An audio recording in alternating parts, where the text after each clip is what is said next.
Season 3, Episode 18 of Restore Freedom Weekly. We invite you to join us today as we stream live on YouTube, Facebook, and Rumble. We'll be taking your calls to discuss our most recent content videos, including Is God and Government Constitutional? What is Common Law? Is the Establishment Clause erroneous? Tips and tricks in using your state legislature's website. Income taxes not legally required? Who is charged with what in the Georgia election interference case? Who pled guilty to which charges in that Georgia election interference case? What are the far-reaching implications of those 4 guilty pleas? Is U.S. involvement in foreign wars and finances constitutional? Is the media not allowed in Trump's D.C. criminal trial? Hello, this is constitutional attorney Catherine Henry. Join our live conversation on this important topic by posting in the live chat or calling in to 616-303-0093. I pledge allegiance to the flag of the United States of America and to the republic for which it stands, one nation, under God, indivisible, with liberty and justice for all.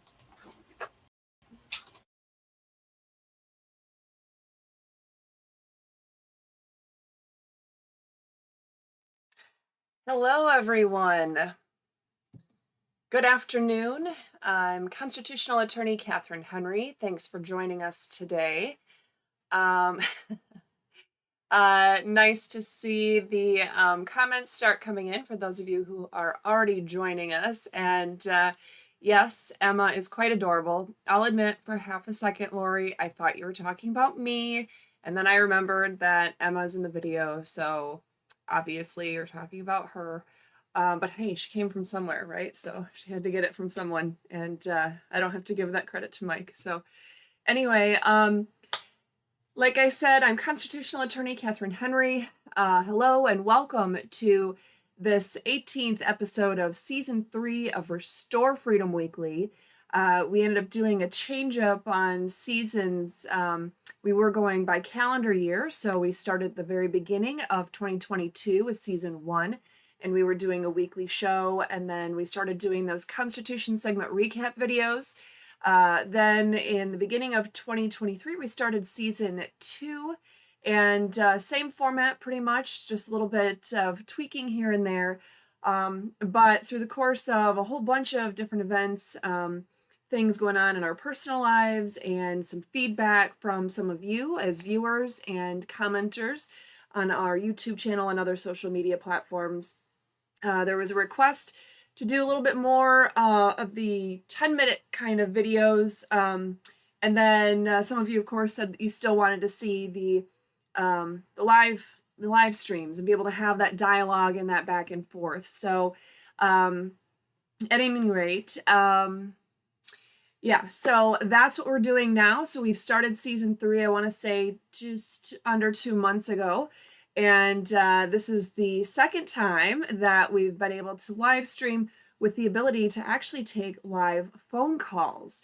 So I'm going to encourage you today to go ahead, give us a call, even if you've never called into a radio show or TV show or anything like that before. Go ahead, give us a call. We have a lot of you that are joining in the comments on YouTube, and I think on Facebook. I think I had seen some. This programming is a little bit different than what we had been using directly before, where I could see all of the comments and I could scroll at any time and see everything all in one place. What you see on my screen is what I see in front of me. So if your comments have already scrolled up, and I didn't address it, I'm not ignoring it. It's just that it went too quick. And in a little bit, once we get our first caller, I'll probably switch the screen so the comment section is a little bit bigger and it keeps that conversation flowing a little bit easier on all ends. But just to remind you guys, like we started off the intro video there a few minutes ago, we got a lot that we could talk about today. I put out several, I want to say maybe 9 content videos that were anywhere from, I think the shortest might have been a little over 5 minutes and the longest was 15 minutes. I know, it's not the 10 minutes, but hey, it's less than the typical 1 to 2 hours that this live show was every week. So at any rate, we had, let's see, Big Bad John, don't worry about it. The intro is covering pretty much what I was just about to tell you right now again. And so the topics that we talked about since our last live show would be what we've covered in the new shorter episodes that were numbered 8 through 17. So those topics: is God in government constitutional? What is common law? Is the Establishment Clause erroneous? Tips and tricks in using your state legislature's website. Are income taxes not legally required? Who is charged with what in the Georgia election interference case? Who pled guilty to which charges in the Georgia election interference case? What are the far-reaching implications of the 4 guilty pleas in the Georgia election interference case? Is U.S. involvement in foreign wars and finances constitutional? Think of Hamas, think of Ukraine. There's all kinds of stuff in, I know, my lifetime, but even if you've never paid attention to politics before the last month or two, you got at least 2 of those examples that have made the headlines over and over again, no matter what station you listen to. And lastly, is the media not allowed in Trump's D.C. criminal trial, which is also an elections interference case, being prosecuted by Special Prosecutor Jack Smith in federal court in D.C. So lots of topics going on, lots of different things. And yes, Lori's reminding me, I wrote the description and I totally forgot. It's also in the description of today's video. So whether you're watching us live on Rumble, YouTube, or Facebook, or you're going to catch this later on one of the podcasting platforms, you could check out the description to see all those different topics in writing that we're just kind of going over today. And the phone line is open. If you want to give us a call, go ahead and dial 616-303-0093 to start that conversation off. We'd love to have you give us a call. Let me see here. We got enough chat going on. There we go. I was able to fix it here. And who do we have? Of course, we have Lori. We have John. Let's see, the Liberty Cause, and he reminds everybody to hit that like button when you come into the stream today. If you haven't already, also hit that subscribe button and the notification button if you're watching us on YouTube, so you can get that information when we do go live. We're only going live, generally speaking, once a month. I mean, I'm not opposed to going live if there's some really big news thing that I'm going to be covering, something that you're going to want to see live and not just an edited news clip, so to speak, of it. We will gladly do that. Hello to Leroy Truth. Leroy Truth Investigations. I love it. Thank you for joining us today. Let's see. And Big Bad John, you said all podcasts should do this, and I'm wondering exactly what part, what's the this that you thought we're hitting on correctly today, because I want to make sure we keep doing that. Even if we make future changes. Love the feedback from all of you. And hello to Amy. And all right, I'm not sure if it's OSO or how would you pronounce that? OSO on YouTube. Thank you for joining us. And also thank you for promoting, sounds like you've been promoting me to the 1A community for a while. I really appreciate that.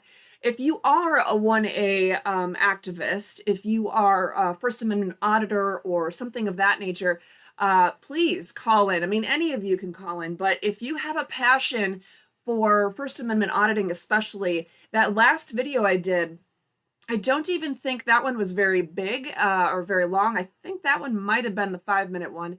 At any rate, it's whether the media is allowed in Trump's D.C. criminal trial. I think that's going to strike a chord with a lot of you, but especially those of you who are First Amendment auditors. So anyway, go ahead and give us a call if you want to talk about any of those. I'm just going to check comments here. The live phone calls.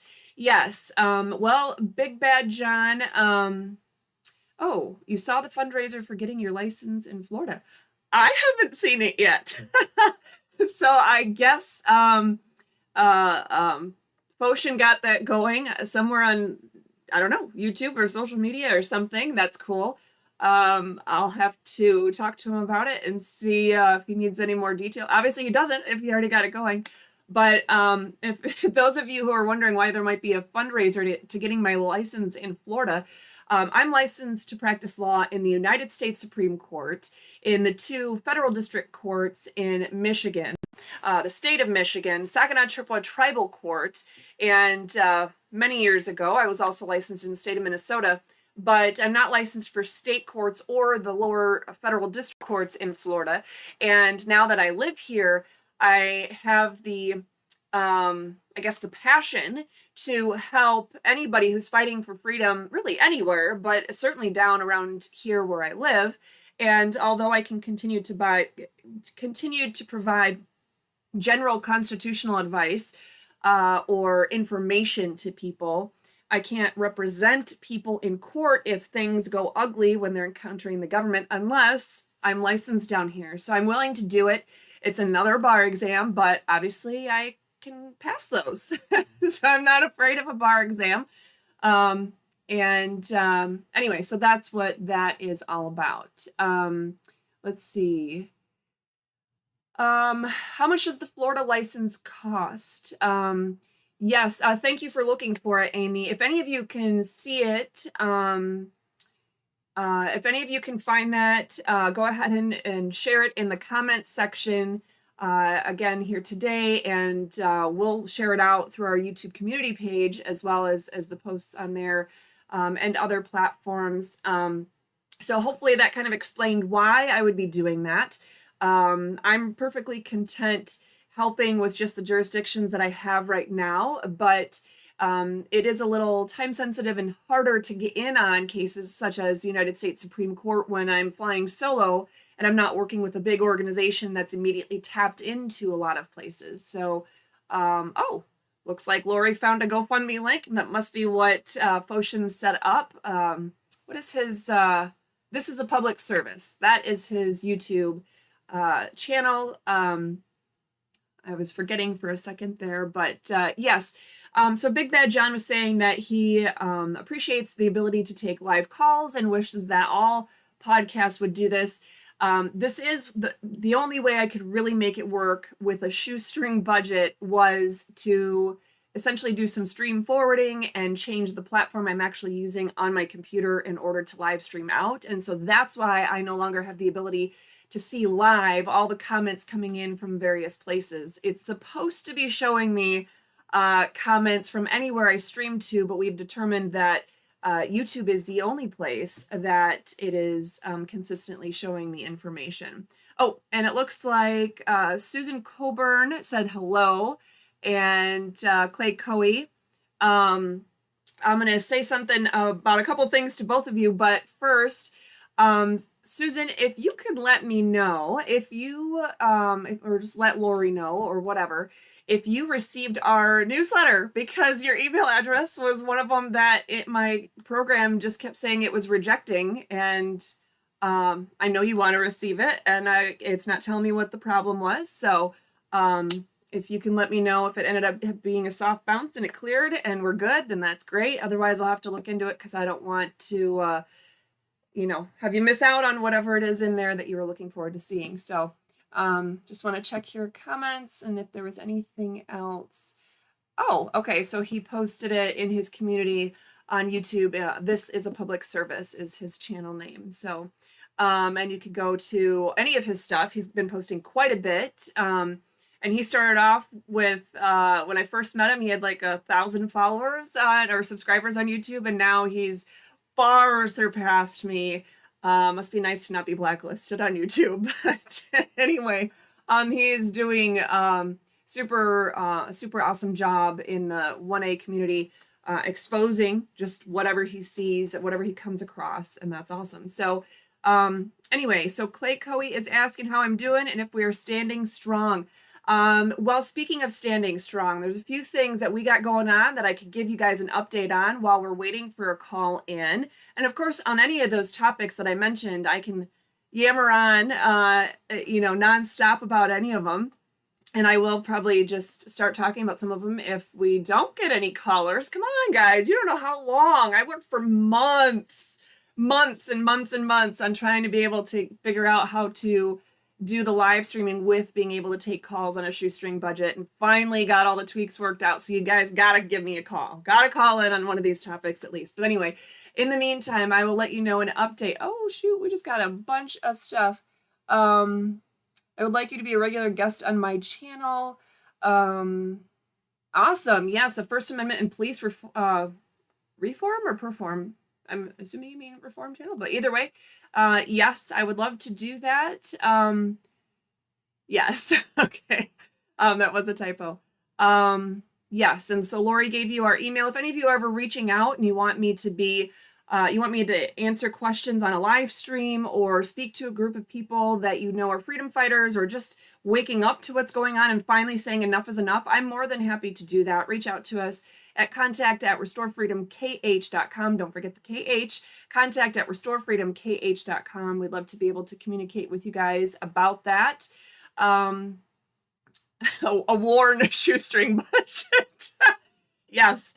Yes, Lori is being a little bit more accurate about what the budget is. It is a shoestring from a very well-used pair of shoes that we picked up from the thrift store. That's the kind of shoestring budget we're on. But hey, here we are. We have the ability to take calls, so go ahead and call in.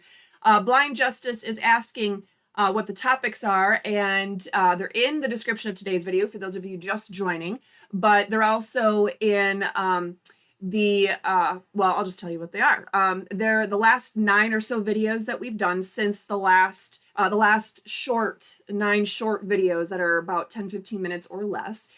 Is God and government constitutional? What is common law? Is the Establishment Clause erroneous? Tips and tricks for utilizing your state legislature's website. Are income taxes legally required? Who is charged with what in the Georgia election interference case? Who pled guilty to which charges in the Georgia election interference case?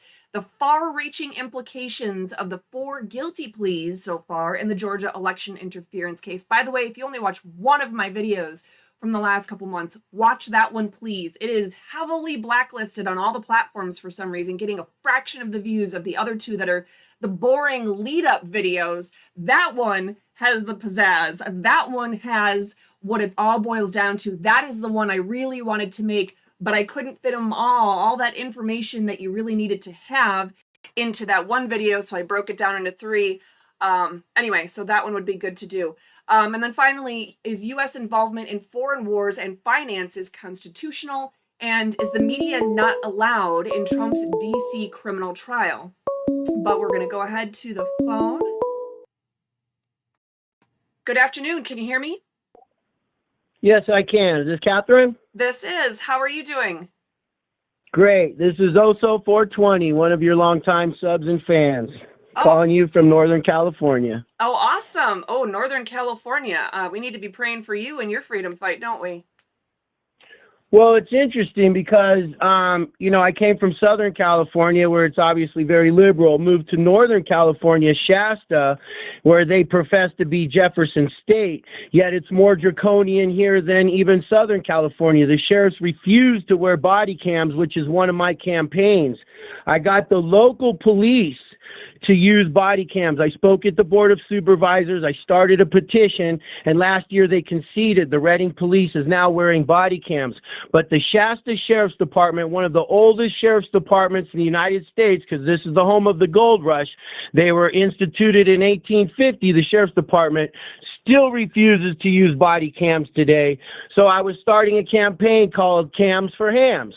But they're so powerful here with the district attorneys and the judges, it's literally a rogue county here. So I'm hoping after we get you licensed in Florida, Catherine, we get you licensed in California, and then you can come out here and help us. Oh, I don't know. I'm afraid of all the wayward anti-constitutional stuff that happens there. That'd be quite a task. I'm not afraid of taking a bar exam, but I'm afraid of setting foot in a communist state. So. Well, again, this is a heavily Republican area. Shasta County has made national news because we refused the electronic voting machines, the Dominion machines. So we've made national news here demanding a hand count. So, but the sad thing is the great hypocrisy is that these places that, say that they're a bastion of freedom actually are more draconian than they want to admit to. And definitely the corruption runs deep. But one thing I wanted to also promote is another campaign of mine, because I like giving them catchy, funny monikers, and I called it Books for Crooks. So I got Cams for Hams, Books for Crooks. And the reason I called is to hopefully spread this. I was volunteering at my local library, and I said, what do you do when they had a book sale? And I said, what do you do with all the books that you don't sell? And they looked down and like they were guilty. And I said, no, you throw them away. And they said, yeah. So long story short, I was falsely arrested because I filmed the sheriffs here and went through hell, but what a learning curve. And, you show me an activist, I'll show you a patriot. Scorn. So they got me, but I learned. So the bottom line is the jail I was in was devoid of any books. And God works in mysterious ways. I delivered over 1,000 books to that same jail that was going to be thrown away from my local library. So I call in to tell people as they audit or just for any reason, go to your local library, ask them, hey, what do you do with the leftover books? And you can single-handedly make a difference in old age homes, homeless shelters, children's hospitals, jails, and it's great for the environment, great for society. And the only thing is jails only take soft covers for, safety reasons. And sadly, I'm having a hard time finding homes for books in general. But as an educated person yourself, I'm sure you could see the value in this program. So oh, yeah. I wanted to just talk. Yeah. Yeah, no, that's, I'm a homeschooling mom. And when we started this mission with Restore Freedom a few years ago, we were selling pocket constitutions at cost, but just to be a source where people can come and get their pocket constitutions. It was, I'm a one-woman shop, so it's it's a little too much to take on some of that when we were sending out hundreds of constitutions while trying to put together the videos, while trying to write legal briefs and everything else in between. But yeah, it's very important that we get people. I would say we need to make sure of what we're sharing out, because as I'm sure you're well aware, even if you're not a parent, there's been some stuff exposed recently about how the even in public libraries, you have some of the nastiest stuff, even in the kids sections, that should not, does not need to be paid for with our tax dollars. And so if they're giving you, the worn, beat up copies of things and you're disseminating them, especially to schools or, homeless shelters or something of that nature, some of that might need to be reviewed just to make sure it's not some liberal policy crap that, we're inadvertently shoving it at people susceptible to, just wanting to read, just wanting to learn anything. But sure. Children, definitely there should be restrictions, but as far as adults go, I think the freedom of speech also extends itself to, literary works or whatever. Let the reader decide, but children should be protected from smut for sure that they are putting in the schools. But you know what, Catherine? I sincerely believe that you are going to grow. I've seen your slow growth. I thought it would happen a lot quicker, but I do know that you are bringing one of the most valuable resources to our community, and that's legal help, because, a lot of us activists, very few of us are legal scholars like yourself or licensed attorneys. So, and we're doing our best to learn on our own and share the knowledge amongst ourselves, which is the beautiful part of it. But to have a licensed attorney bring their skills when most attorneys only care about money is such a refreshing change that I just want to tell you from the bottom of my heart how much you are appreciated. And I just can't wait to see. And hopefully in the future you win some groundbreaking lawsuits, so some of that, resources can be funded into your movement and what you're doing, because you honestly deserve it. And I'm telling you, the 1A, your channel's gonna blow up soon. Watch, I know it. So I just wanted to call in, basically let you know about those programs. Be that caller, get you started. Everybody needs to call in. I can't read the chat when I'm calling, but Blind Justice has a great story to tell. Leroy Investigations is out there bringing it with class and intelligence, First Amendment audits. There's a lot of great people. This is a public service. That's how I saw him posting on you, and I don't see a lot of them post on you. So now as they start sharing your channel, I can see big growth coming in short term, and you honestly deserve it. So thank you, Catherine. I want to wish you a great day. Well, thank you very much for calling in and for all the support. It means a lot. All right. Have a wonderful day. Yes, you too. Bye. All right, guys. So I have to remember to learn how to switch my scenes here in the broadcasting software I'm using. You have to bear with me. It's like I said, it's a different software than what we've been using for the last year and a half. So a little bit of changes to be able to have more functionality. But at any rate, it looks like somebody was asking about me taking on federal cases as an attorney who's not licensed. I'm assuming you're talking pro hoc vice. Well, I don't know if you're asking about me coming in into a jurisdiction that I'm not licensed in, as long as I'm getting co-counsel who is licensed in a jurisdiction. For example, that's what Sidney Powell did when attorney Scott Hagerstrom, who's a friend of mine in Michigan, when Sidney Powell was filing documents in over the election matters in the state of Michigan in 2020. My friend Scott Hagerstrom was one of the, I believe, 2 Michigan attorneys who put his name to things to be able to assist in the filing of those cases. So I'm, always willing to, make some new connections with attorneys who are local in other jurisdictions. I'm always willing to coach other attorneys, get them to think outside of the box of the typical way that we're, as attorneys, we're trained to think and write and research about, and to bring it back to the basics, to bring it back to the Constitution, to bring it back to the fact that we, the people, have the ultimate control and authority in our country, not the government officials, not the judges, not the lawyers, not the politicians. They all work for us. And so if you are an attorney who's just starting out or just starting to realize how messed up our system really is, or of an attorney who would like to, just start anew and work in the freedom fight, I'm more than willing to help coach people, attorneys, especially in those areas. All right, so let's see. Getting associated with a local counsel who is licensed in a jurisdiction that you aren't. Okay, so I'm not sure if Blind Justice, then, if I ended up answering your question, or if you had a more specific aspect to the question that I have failed to address here.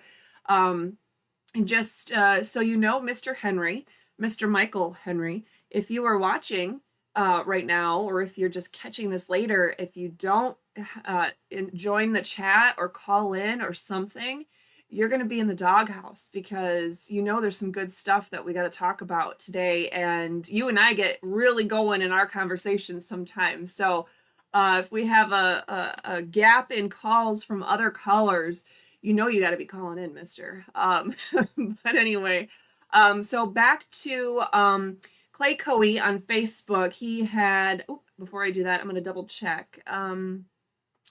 Okay, so saying I have a new message, but it's not showing me what the new message is. So anyway, Clay Coey was asking me if I was staying strong, and it reminded me that I do have an update for you guys.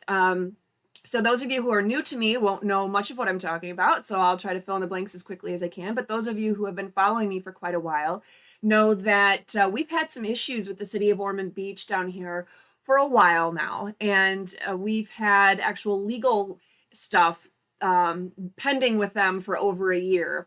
And there Mr. Henry goes. Oh, sure, he's been listening on Rumble. But anyway, let's see. So California, I love it. Anyway, so in our fight against the city of Ormond Beach, they have very selective enforcement of their codes and their ordinances here. And they also have, just like I can guarantee you almost any jurisdiction across the entire country, the codes and ordinances go so far above and beyond what the purpose of government is, what the authority of government is to do. But at any rate, there's lots of issues. And what they've decided is that they don't like my privacy fence, my pavers, and I have 2 small shipping containers because down here we don't have a basement, we don't have a garage, things that we're used to, we don't have a usable attic, things like that. So we have these 2 shipping containers, and I've given them fair notice of the plethora of statutes and actual other city codes and constitutional provisions, state constitutional provisions, U.S. constitutional provisions, part of our city charter, which is the city's constitution, all kinds of things out there that say not only do I have the right to have my own property enclosed and to preserve my property using these 3 things, but also they don't have the right to come on my property, they don't have the right to tear up my property, and they literally think that the city of Ormond Beach thinks that they can hire an independent contractor to come and rip all that out. But before I go on with that, we have somebody calling in. Good afternoon, caller. How are you today? Hey, Catherine, it's Mike with Blind Justice. Oh, hi. Hey, how's it going? Good. I'm hearing I feel like a slight delay, so hopefully it's not going to be an issue. But what topic did you want to discuss today? Let's go with the foreign wars topic. Yes. So for those of you who want to kind of follow along with the shorter videos that we did, that would be, if I'm counting backwards, hopefully I'm getting it right, season 3, episode 16. I did a video, U.S. involvement in foreign wars and finances, is it constitutional? So did you happen to have a chance to watch that video yet? I think I gave it a listen. And what did you think? What were some of the things that jumped out at you that you wanted to talk about today?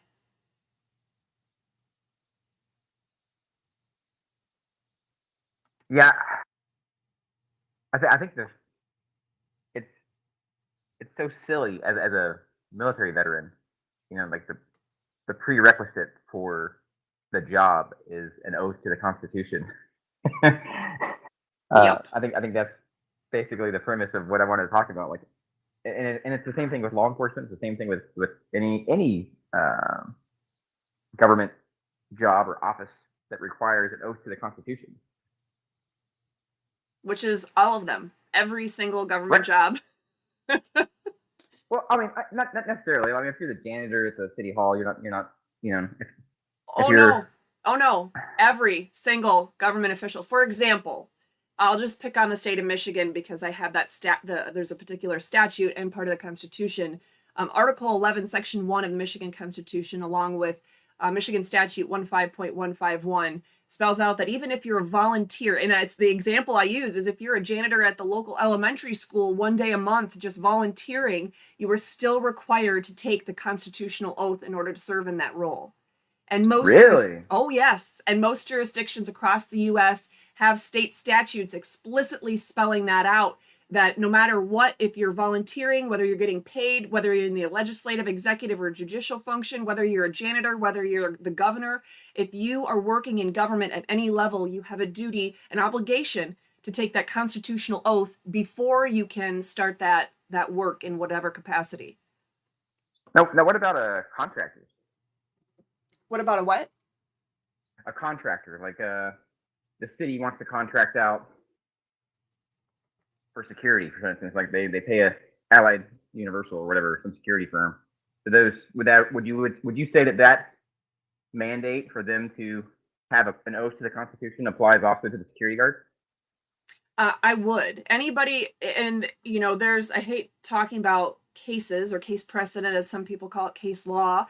But if you look at enough cases throughout the years, there's talk about, and of course the terms are escaping me, but basically, typical governmental functions. If it's something that's a typical governmental function and it is being contracted out and done by some sort of private or quasi-private organization, it's still being considered actions by the state, so to speak, or municipality. And so if you have state action happening, then it's being done by in that sense, quasi-government employees or quasi-government officials, right. and they're required to do anything on behalf of the government with that constitutional oath having already taken place. You can't serve the government, you can't serve the people in our constitutional republic unless you've taken an oath to support and defend the U.S. Constitution, for sure. Right. Okay. So the question, I guess, is like, where does the rubber meet the road? You know, there is this you have this political realm, then you have like this judicial realm, and then you have like the realm that the majority of people live in, which is neither of those, right?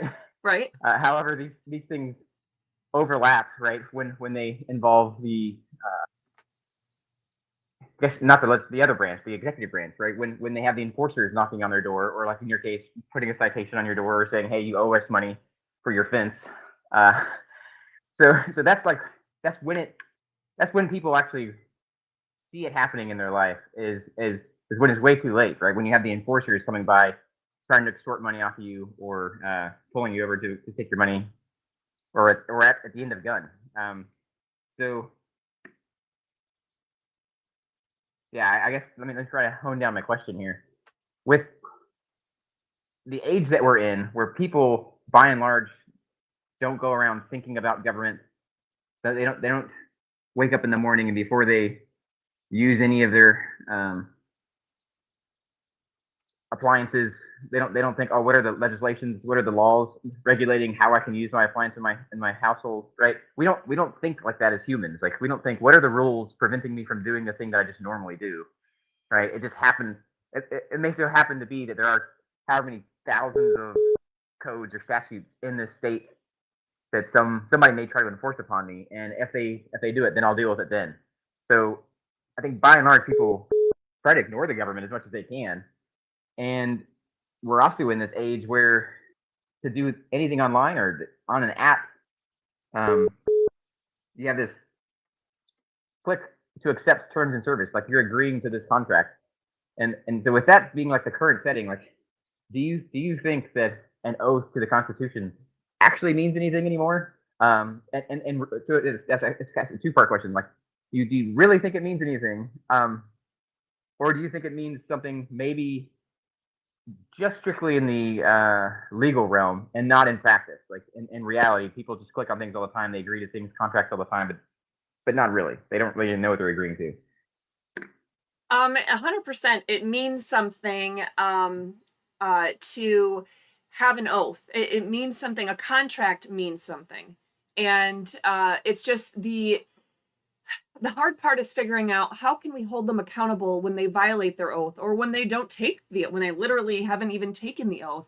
In either sense, it's finding that way to hold them accountable. And depending on the circumstances, depending on the level of government, if we're talking about city or county or state or federal, if we're talking about the legislative branch, judicial branch, executive branch, depending on what we're talking about, the way to have that accountability looks different. And I've talked about it in, dozens, if not hundreds of videos by now in the last few years. There's not really a Staples Easy button that's just a one-stop shop for accountability, Right. But it's all about staying engaged and staying on top of things. We, the people, hold that ultimate control and authority, but if we're not yielding that, if we're not exercising that authority, then the government officials in any branch at any level are just going to do whatever they want to. We need to make a show of force and show up to the steps of the Capitol for a protest, or fill the room of a legislative committee hearing. It sucks for me now that in Michigan, we lived an hour and a half away from the Capitol. Here, it's like 4.5 hours one way for me to get to the Florida State Capitol, and it's just it's practically impossible. I went once. I would love to go more, but at any rate, it's all about trying to find a way to be effective. Now, the problem is, the more we wake up, the more we realize that, and I look in every scenario and I'm like, okay, whether you're talking about, court system at a circuit court level, or the courts at a federal court level, or, my local mayor, or our governor, or, the president. I mean, there's so many ways that you see people violating their oath of office, violating the Constitution. And it's like, where do we start? It's overwhelming. And you can't be effective if you're spread too thin.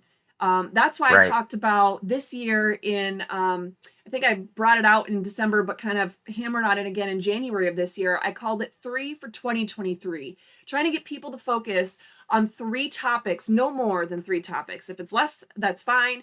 But even a particular one, like Second Amendment, for example, could be huge in and of itself and can be overwhelming. So no more than 3 topics to be able to really put the blinders on and go, okay, it's going to be within my wheelhouse. You could change your 3 for next year. You could change your 3 for the year after that or whatever.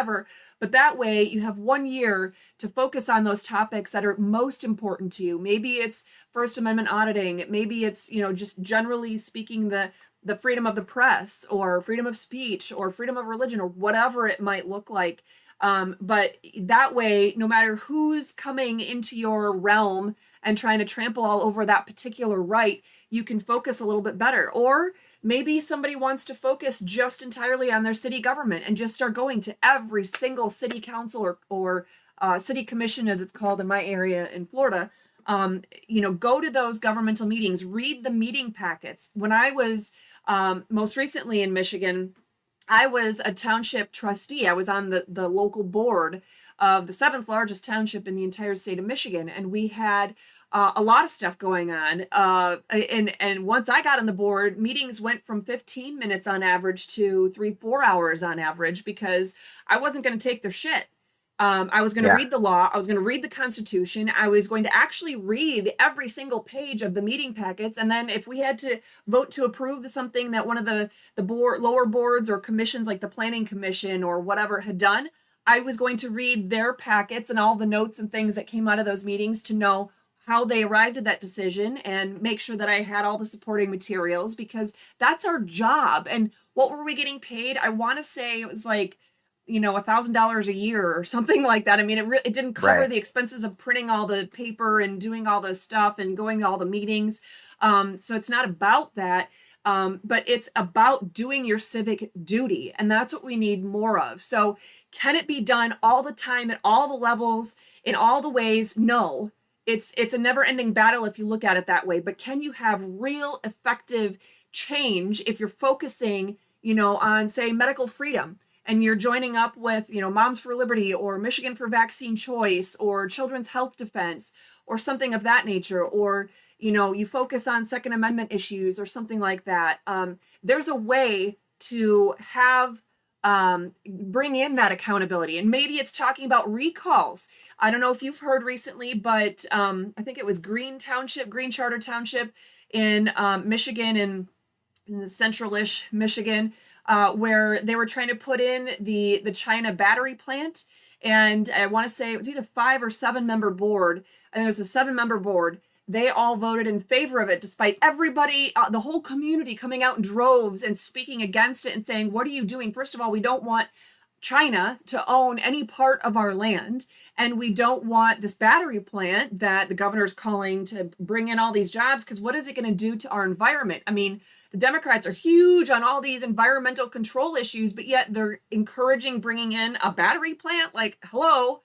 At any rate, they did a recall, and they had a recent election just last week, and they were able to recall, I want to say they recalled 5, and they succeeded in recalling and electing all new 5 members, and the 2 remaining members quit once they saw the election results. They have a whole brand new board. It's phenomenal. It's phenomenal. If it's okay with you, I see somebody else that tried to call in a minute ago, and I'm going to give them a shot to ask a question or comment on something. So I thank you for calling in, and I'm going to ask, call in next time too. Just to recap that video for my initial question, foreign wars and foreign involvement into finances, like trying to essentially economic warfare, not constitutional, right? Not constitutional at all. And hopefully Lori can remind me. I'll come back and recap on that once I grab this person calling from a Michigan area code and get their question too. But yeah, I'll definitely touch on that. So thank you very much. I really appreciate you calling in today. Have a great day. Thanks. All right, so let's see if I'm smart enough to call this person back. Maybe not. Hang in there with me, guys. We're going to call back the person who's tried to call in a couple times.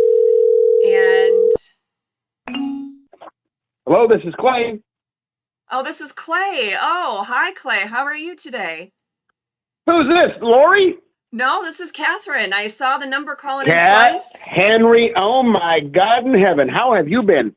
I'm doing great. You're live on the show right now. That's good, because you're sounding good on your show live right now. I like it. Very good job. All right. Did you have a question or comment you wanted to talk about in specific, in particular today? No, I like what you're saying. A friend of mine who watches my show turned me on to your show, and I'm like, this is great. I love the fact you have the call-in format. So the question I had was, all the ideas you are saying are fantastic. Now, you and I trod a lot of miles in 2020 and 2021 together. How are we going to winnow down so that if Cat Henry is leading the charge, not all these little low-level acolytes keep trying to bite your ankles? That's what destroyed the movement in 2020 through 2021, and you know it. So what I'm asking is, my friend, how do we get everybody marching that way, one way? Because you definitely know the law. Always have. We've been marching this crap since Mankey. But my question to you is, how do we keep these people from some ankle biting and snaking and snarping and divisionist factions that go on within our side of the party, and allow the voice of the leadership, like you, to lead? Well, unfortunately, you're always going to have people in any kind of movement who are in it for the wrong reasons. And you have people, like, say, the executive director of a particular Michigan so-called freedom organization. I won't name names. You know who I'm talking about. Yes, I do. Who, They hated me. They hated me too, Kat. Don't worry about it. You can speak freely. Yep. Oh, yeah. So, I can't figure out why there's the animosity, why there's the hate, why other freedom fighters have been told, we're going to blacklist you and we're going to do this and do that to you if you're friends with or work with this organization, or if you have anything to do with Catherine Henry or Restore Freedom, then we're not going to have you speak at our events, or we're going to whatever, we're going to cut you off in the freedom movement. I don't get why that's a thing, but it is. And quite frankly, we're never going to be able to control what anybody else does. I mean, I've always tried to kill those people with kindness. I've tried to participate and work together. It is super frustrating. The divisiveness is terrible, because how can we win against those who are truly on the other side if we're not going to work together and build those forces? Michigan did so much through 2020, and it could have been even more, but it accomplished so much. And there's hundreds of thousands, millions of people in Michigan that started speaking up and doing some activism work, and whether it's just starting to vote for the first time, or whether it's being a poll watcher, or whether it's circulating a petition, or starting their own county freedom group of some kind, a We the County, or a Stand Up Michigan Kent County chapter, or something of that. There's so many different things that we saw people doing in mass numbers in Michigan, while working towards the same common goal of stopping the governor and stopping the legislature, stopping the attorney general and the secretary of state from trying to shut down our freedoms, and stop us from Second Amendment carrying and all the other things that were going on in 2020. Those are we're going to get a lot more done if we could do so without the infighting from the same side. But how do you stop it? I don't know. I really don't know. I guess you just try to let it go in one year and out the other, and you just keep trying to go. But I've definitely been blacklisted by the power-hungry psychopaths within the freedom movement, for sure. And, we could have done, if that particular organization that we're speaking of, that I'll just keep having it remain nameless for purposes of this conversation. But if they had simply joined in, instead of attacking me and try to cut out my, legs from underneath me, if they would have joined in the Restore Freedom Initiative and helped us to get the remaining signatures we needed to get on the ballot in 2020, or even the ballot for 2022, the Michigan Constitution wouldn't be this communist conglomeration of evil and hatred and nastiness and tyranny. It would have been freedom, because although they would have Correct. been introducing all this bullshit, they would have had in there stuff about following the Constitution. There would have been easy guidelines. There would have been automatic standing. One of those things that people get thrown out of court. In many of these freedom fighting cases, the courts will say, well, you don't have standing. You don't have some special injury that makes you different or distinct from the rest of the public. Well, hey, if the government is screwing over the entire public, then maybe there should still be a court case. Like, what on earth does it make sense to say, well, the government is abusing everyone over whom it's exercising jurisdiction, so therefore there's no standing for any one particular person to bring a case?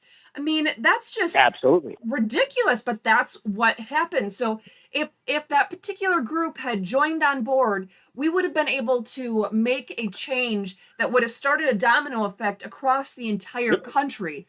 And they chose not to do that. Instead, they chose to pat themselves on the back, turning in their Unlock One petition with the signatures on October 2nd, 2020, the very same day the Michigan Supreme Court came back and ruled that law, the Emergency Powers of Governor Act from 1945 was declared unconstitutional anyway. Yep. So, but, I was the one that, argued for free in that case in the Michigan Supreme Court and did countless briefs to argue against any of the use of any of those laws. I know, because I had about 15,000 ballots in my garage here for you, and I got tired of running to friggin' Hudsonville. I can promise you that. So that is exactly the point, Catherine. And I remember interviewing you on the old show back in June of 2020, and your voice is great right now on radio. You know that, okay? And I've been doing this crap since 92, but I love how you're sounding. You sound strong and confident, and you now have been through the ringer. But what you said there is extraordinarily telling. People got to stop on our side eating each other. Okay, that's how we lose.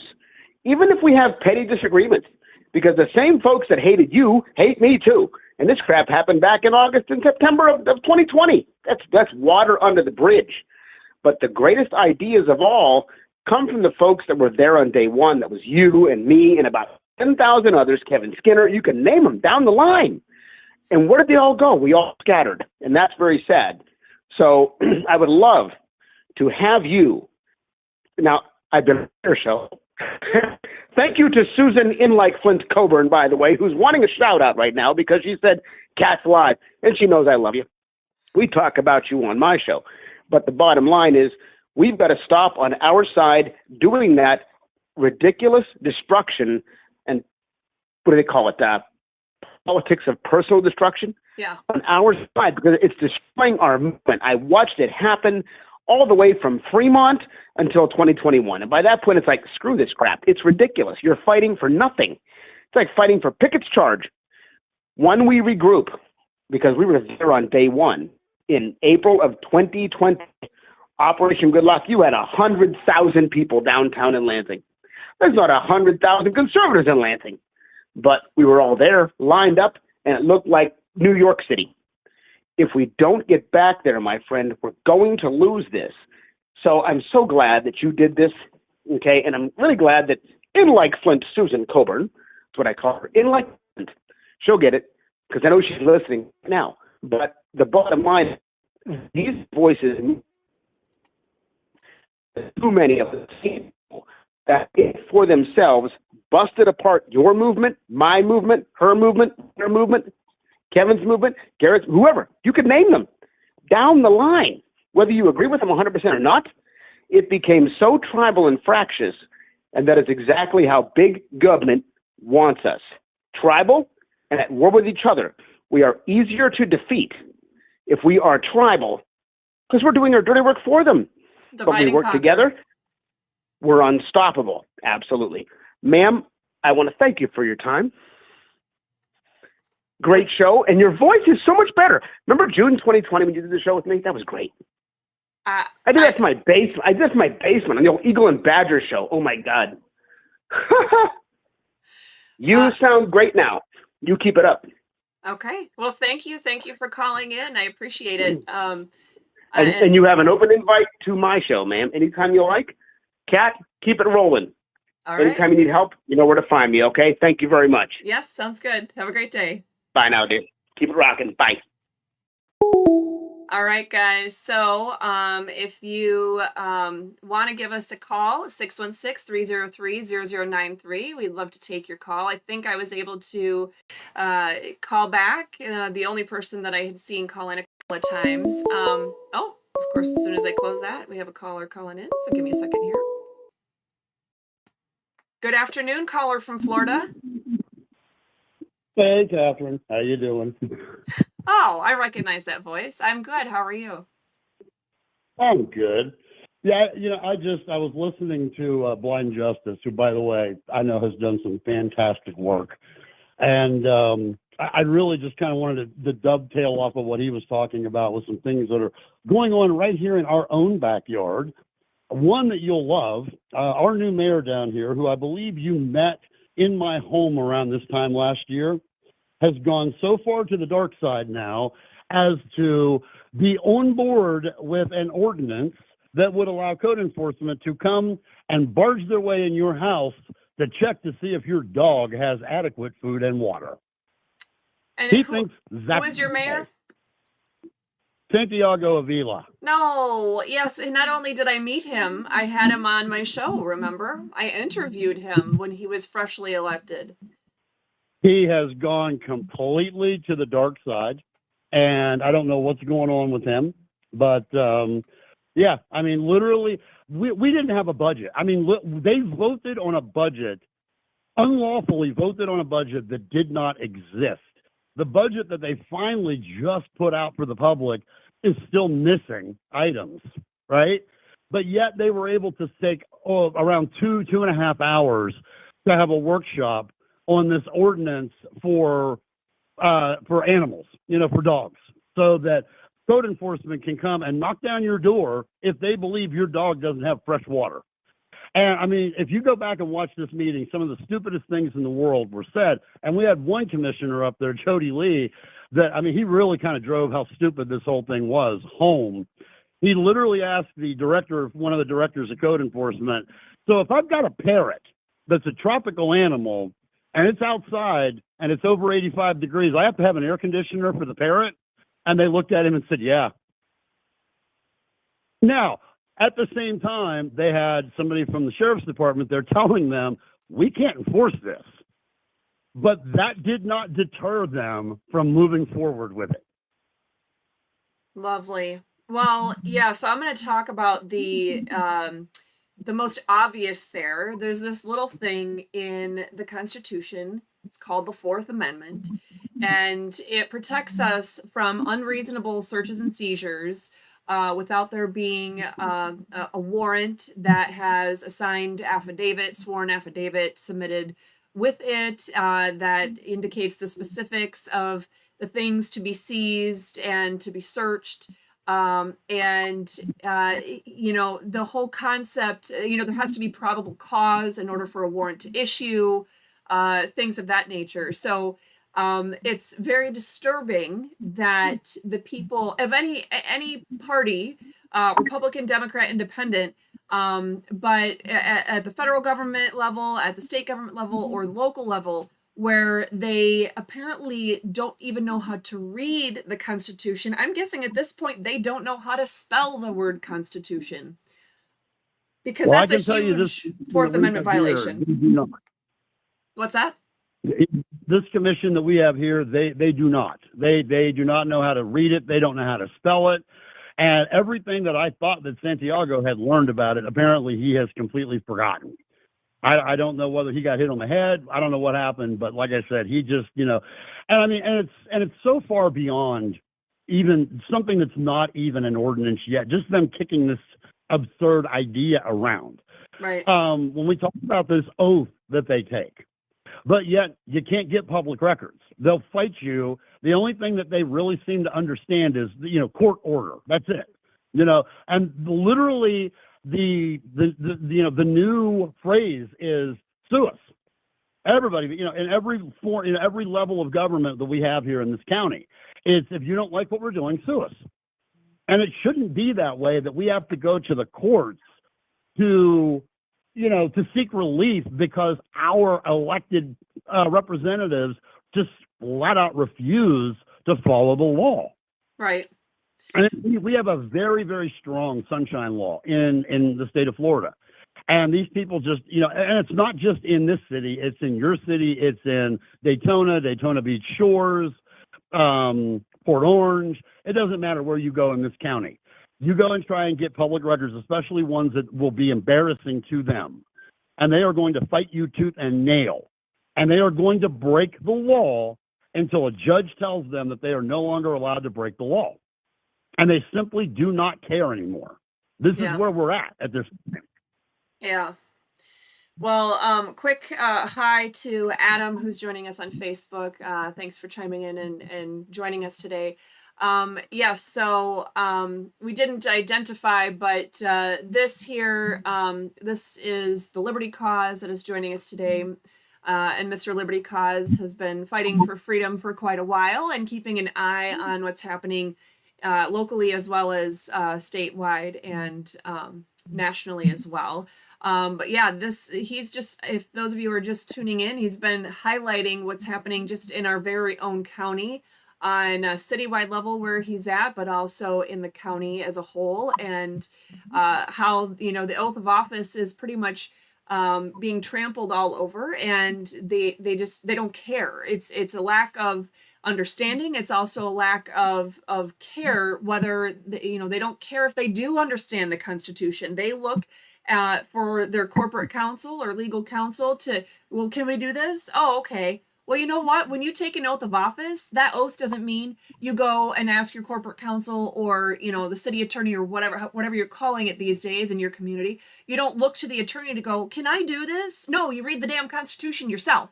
If you can't read the Constitution, if you can't understand the Constitution, then you can't support and defend it, and you need to get out. You need to resign. You need to quit. You need to be fired, whatever it takes. And believe it or not, this is one of the rare, we're talking rarity, where our city attorney actually got it right and told them when they're up there workshopping this ridiculous ordinance that we can't do this. She literally brought up the Fourth Amendment. They didn't care. And wow. Finally, I kid you not, you can watch the meeting. She literally throws herself back in her chair, throws her pen on the desk, and says, whatever, I'll write up whatever you want me to. That was her answer. So after she had tried to tell them this is not enforceable, that this is unconstitutional. And by the way, Marcia, our city attorney, I don't think that she has ever met a constitution she didn't want to trample on. But literally tried to tell them that this is unconstitutional. It will not pass muster. You cannot enforce it. And they still kept moving forward to the point where, in frustration, she said, whatever, tell me what you want. I'll write it up. So, they have now beaten down the attorney that they're supposed to be turning to for, you would hope, good advice that they never get. But, now, one other thing, and I'm assuming, I'm guessing, we're still going to see you guys next week for the big dinner, and I've got something real big to talk to you about. Oh, boy. I actually have pinned down one of our state reps, Webster Barnaby, about a bill that I am very interested in working on and giving to him, taking to him, hand delivering to him, and having him take to the Florida House of Representatives and see if we can't do something with this. And I will talk more with you about that offline. I'm not going to talk about it publicly just yet, but offline we will talk about this bill that I've got in mind. And like I said, I have Webster already on board. Don't think he realized the corner he was getting painted into when I was communicating with him, but I've kind of got him now by, I've got him hooked that he's going to have to at least follow through with taking this bill and see if we can do something with it. Okay. Well, I will definitely be interested to hear all about that. And thank you for giving us a call. If it's all right, I have to get back to, I think it was Blind Justice that had a question I wanted to touch back on, and no, it was somebody else. At any rate, there are two questions I needed to touch back on and answer. Was there anything else that you wanted to touch on before we disconnected today? No, I guess we'll see you and the fam next week. Okay, sounds good. Well, thanks for giving us a call, and we'll talk soon. All right, bye. All right, it's always a pleasure to have the Liberty Cause join us for conversation. But getting back to the two questions that had been asked of me, actually there's three. They're still pending the one from Clay Coey at the beginning of the show, but let's see quickly here. There was the question about the video, U.S. involvement in foreign wars and finance is constitutional. And the answer is no. There's actually zero authority for Congress or the president, or certainly not the judicial branch, but there's no authority for the states or the federal government in any capacity, at any branch, any level, to provide any kind of foreign assistance, to provide funds to foreign countries, or to get involved in foreign wars. If we have not declared war, we cannot wage war. And it's as fundamental and as simple as that. And if you want the parts of the Constitution where we talk about what they're allowed to do and what they're not allowed to do, go ahead and check out that video. It's going to be season 3, episode 16. I go into a lot more detail and give you the citations for the parts of the Constitution that do discuss what they're allowed to do related to any kind of foreign affairs or issues with finances. So just wanted to be able to touch on that and answer that question. I'm not sure, there's a hello coming from somebody on Rumble, and I can't quite tell how to pronounce that username or that handle, so I apologize, but hello back to you. Let's see. Blind Justice had asked, thanks for taking my call. Do you think we could pass legislation requiring a person to pass a test on the Constitution as a government job prerequisite? I think absolutely, 100% we should do that. In fact, it's something that I thought of even before COVID began, even before 2020, when I was already fighting for freedom and fighting against some tyrannical acts that we saw. Certainly that idea exploded in my mind in 2020 as we saw Republican and Democrat alike on virtually every issue, from education to breathing fresh air to not being injected with experimental gene therapies, to closing down your businesses, being ordered to go home under executive orders, to all the craziness that unfolded in 2020 in such great proportions. That idea definitely came about in my mind. And so if anybody is willing to start on something like that in your own community, you want to get something passed, you want to have it part of your city charter, that would be the best, most phenomenal way to really start something like this, start a movement in this regard. I would love to work with you on that. I would be more than willing to be the main person writing the content on a Constitution exam, or even if I just need to tweak something that you've already got in the works. I'm willing to do anything with that, because absolutely, if you are going to work in any part of government at all, if you're going to receive any kind of government funding for your work in any capacity, you need to understand the Constitution. Otherwise, don't have anything to do with the government. Don't take money from the government. Don't try to provide services for the government, because you can't serve the people if you don't understand and know how to support and defend the Constitution. So should you be tested on that? Absolutely. So please, anyone everywhere. Oh, I saw cookies. Sorry, hold on a second. There will be cookies waiting for me. Okay, well, my Florida friends know how much I value homemade chocolate chip cookies. Let's see.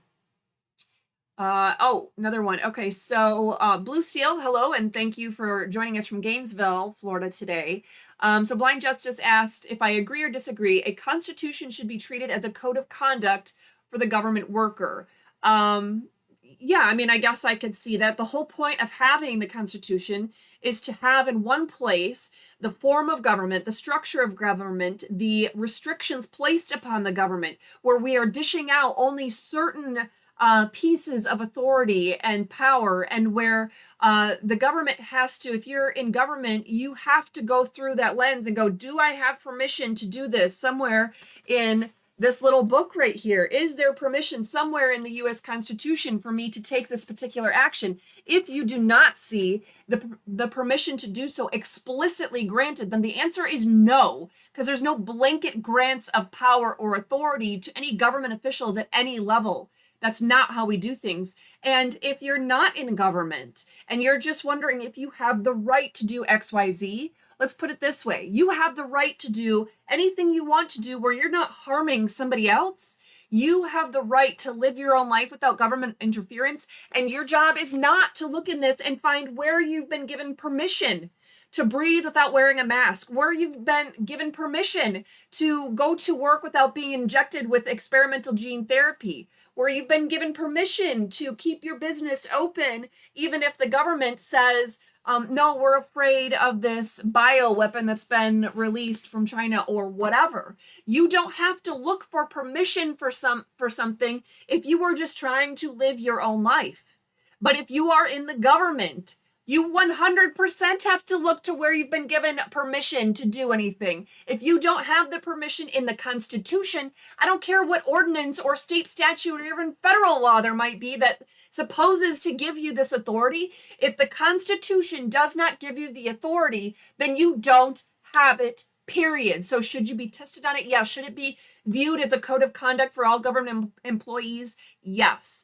Why are we talking about donuts and innocent pets? Wow, sorry. There's I can't scroll back up to see what the conversation was, but apparently the chat exploded a bit. Okay, I'm here in Butte, Montana. They are really this test. I'm not sure if I understand what you're saying, John. If you don't mind rewording that out, that'd be phenomenal, because I think based on what you're saying, I'm very interested to know what you're getting at, and I want to make sure I'm understanding you correctly. Amy P., could an episode be done on government immunity? Corey Diggs did an amazing job on this very important topic that most are not aware of. I'm actually not sure who Corey Diggs is, but it sounds interesting. And governmental immunity, Lori, if you don't mind putting that on our list, it's definitely something that we can jump into. I'm going to just put it this way. Hopefully... well, about how to defend yourself, before we assume that I haven't dove into how to defend yourself legally on things, check out literally the 500 or 600 videos that I've done on various topics, because I can't put it all in one video. But anyway, there's other sources being shared as well. Okay, I'm just trying to... Yes, exactly. Blind Justice reminds us that if you want to look for an amendment, if you want to look for something in the Constitution that tells you where your right is to do a particular act, the Ninth Amendment is the catch-all for your rights. Article 1, Section 23 in the Florida and Michigan Constitutions as well. Good afternoon, caller.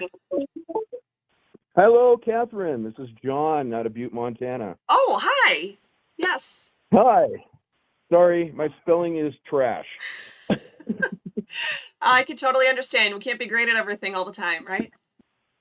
Right. So yes, I am in on trying to get what you were talking about, and Blind Justice was talking about here in my own town. Awesome. We have issues like you wouldn't believe. I've got EPA and Butte-Cerebral County government deciding to have secret meetings, open meetings, not following open meetings law. We have a consent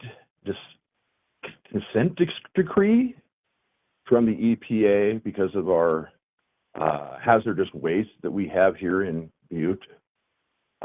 For the over 100 years of mining, dating clear back to, we supported most of the wiring in copper wiring that's in your home at one time was produced out of Butte, Montana. The raw minerals came from Butte. We've had issues with trying to get records.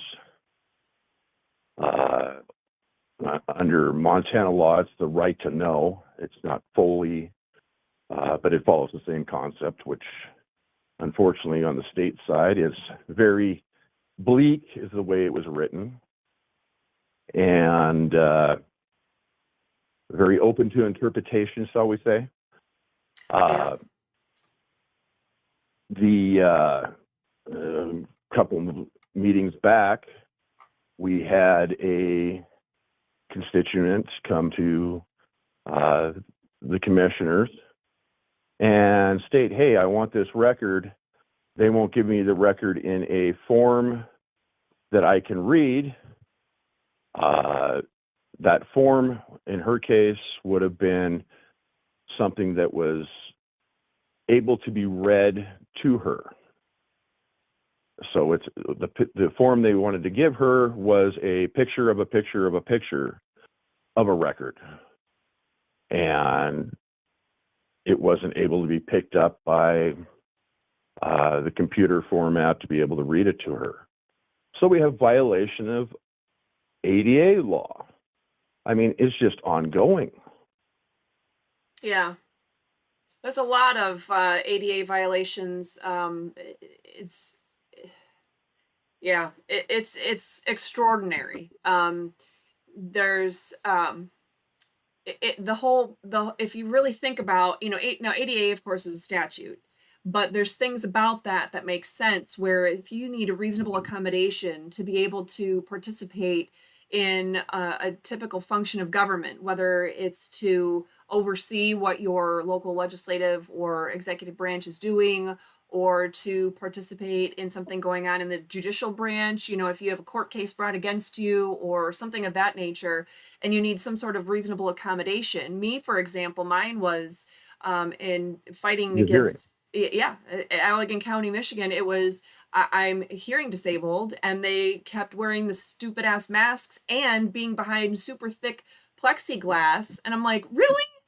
How is that helpful? And all I'm asking is, if you want to keep your 6 feet distance, or at that point, the judge was like, 12 feet away or something, you're behind plexiglass. On top of that, like, take your stupid mask off. He would even keep his masks on when he would refuse to let us have in-person hearings, and he was doing it by Zoom.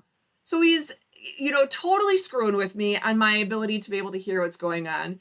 And it's those kinds of things, where like federal courthouses where they're not letting people in with any kind of electronic device if you're not an attorney, and but people might need those for if you're visually impaired or hearing impaired or something of that nature, and it's going to help essentially translate something for you.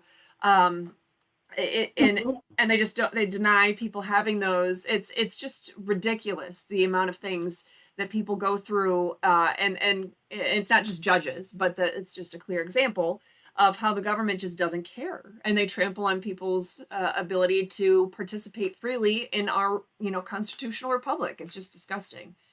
But you kind of mentioned quite a few things, different topics there. Was there any kind of specific question that I missed? Because I don't want to overlook something that you were trying to get me to answer, if there was one in there. I have brought it to Lori's attention. I messaged her, but I am all in on trying to get in my area, at least in the local government, a resolution that would make them part of the employment test. They have to know the Constitution. Okay. It's completely ridiculous here, and I've actually asked my the other constituents. They have no clue.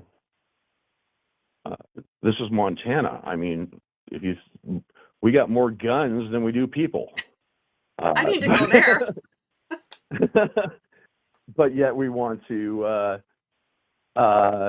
tread all over our First Amendment, our Second Amendment. Case in point, on the Second Amendment stuff, It's been covered by the Liberty Doll. I'm sure you know who she is.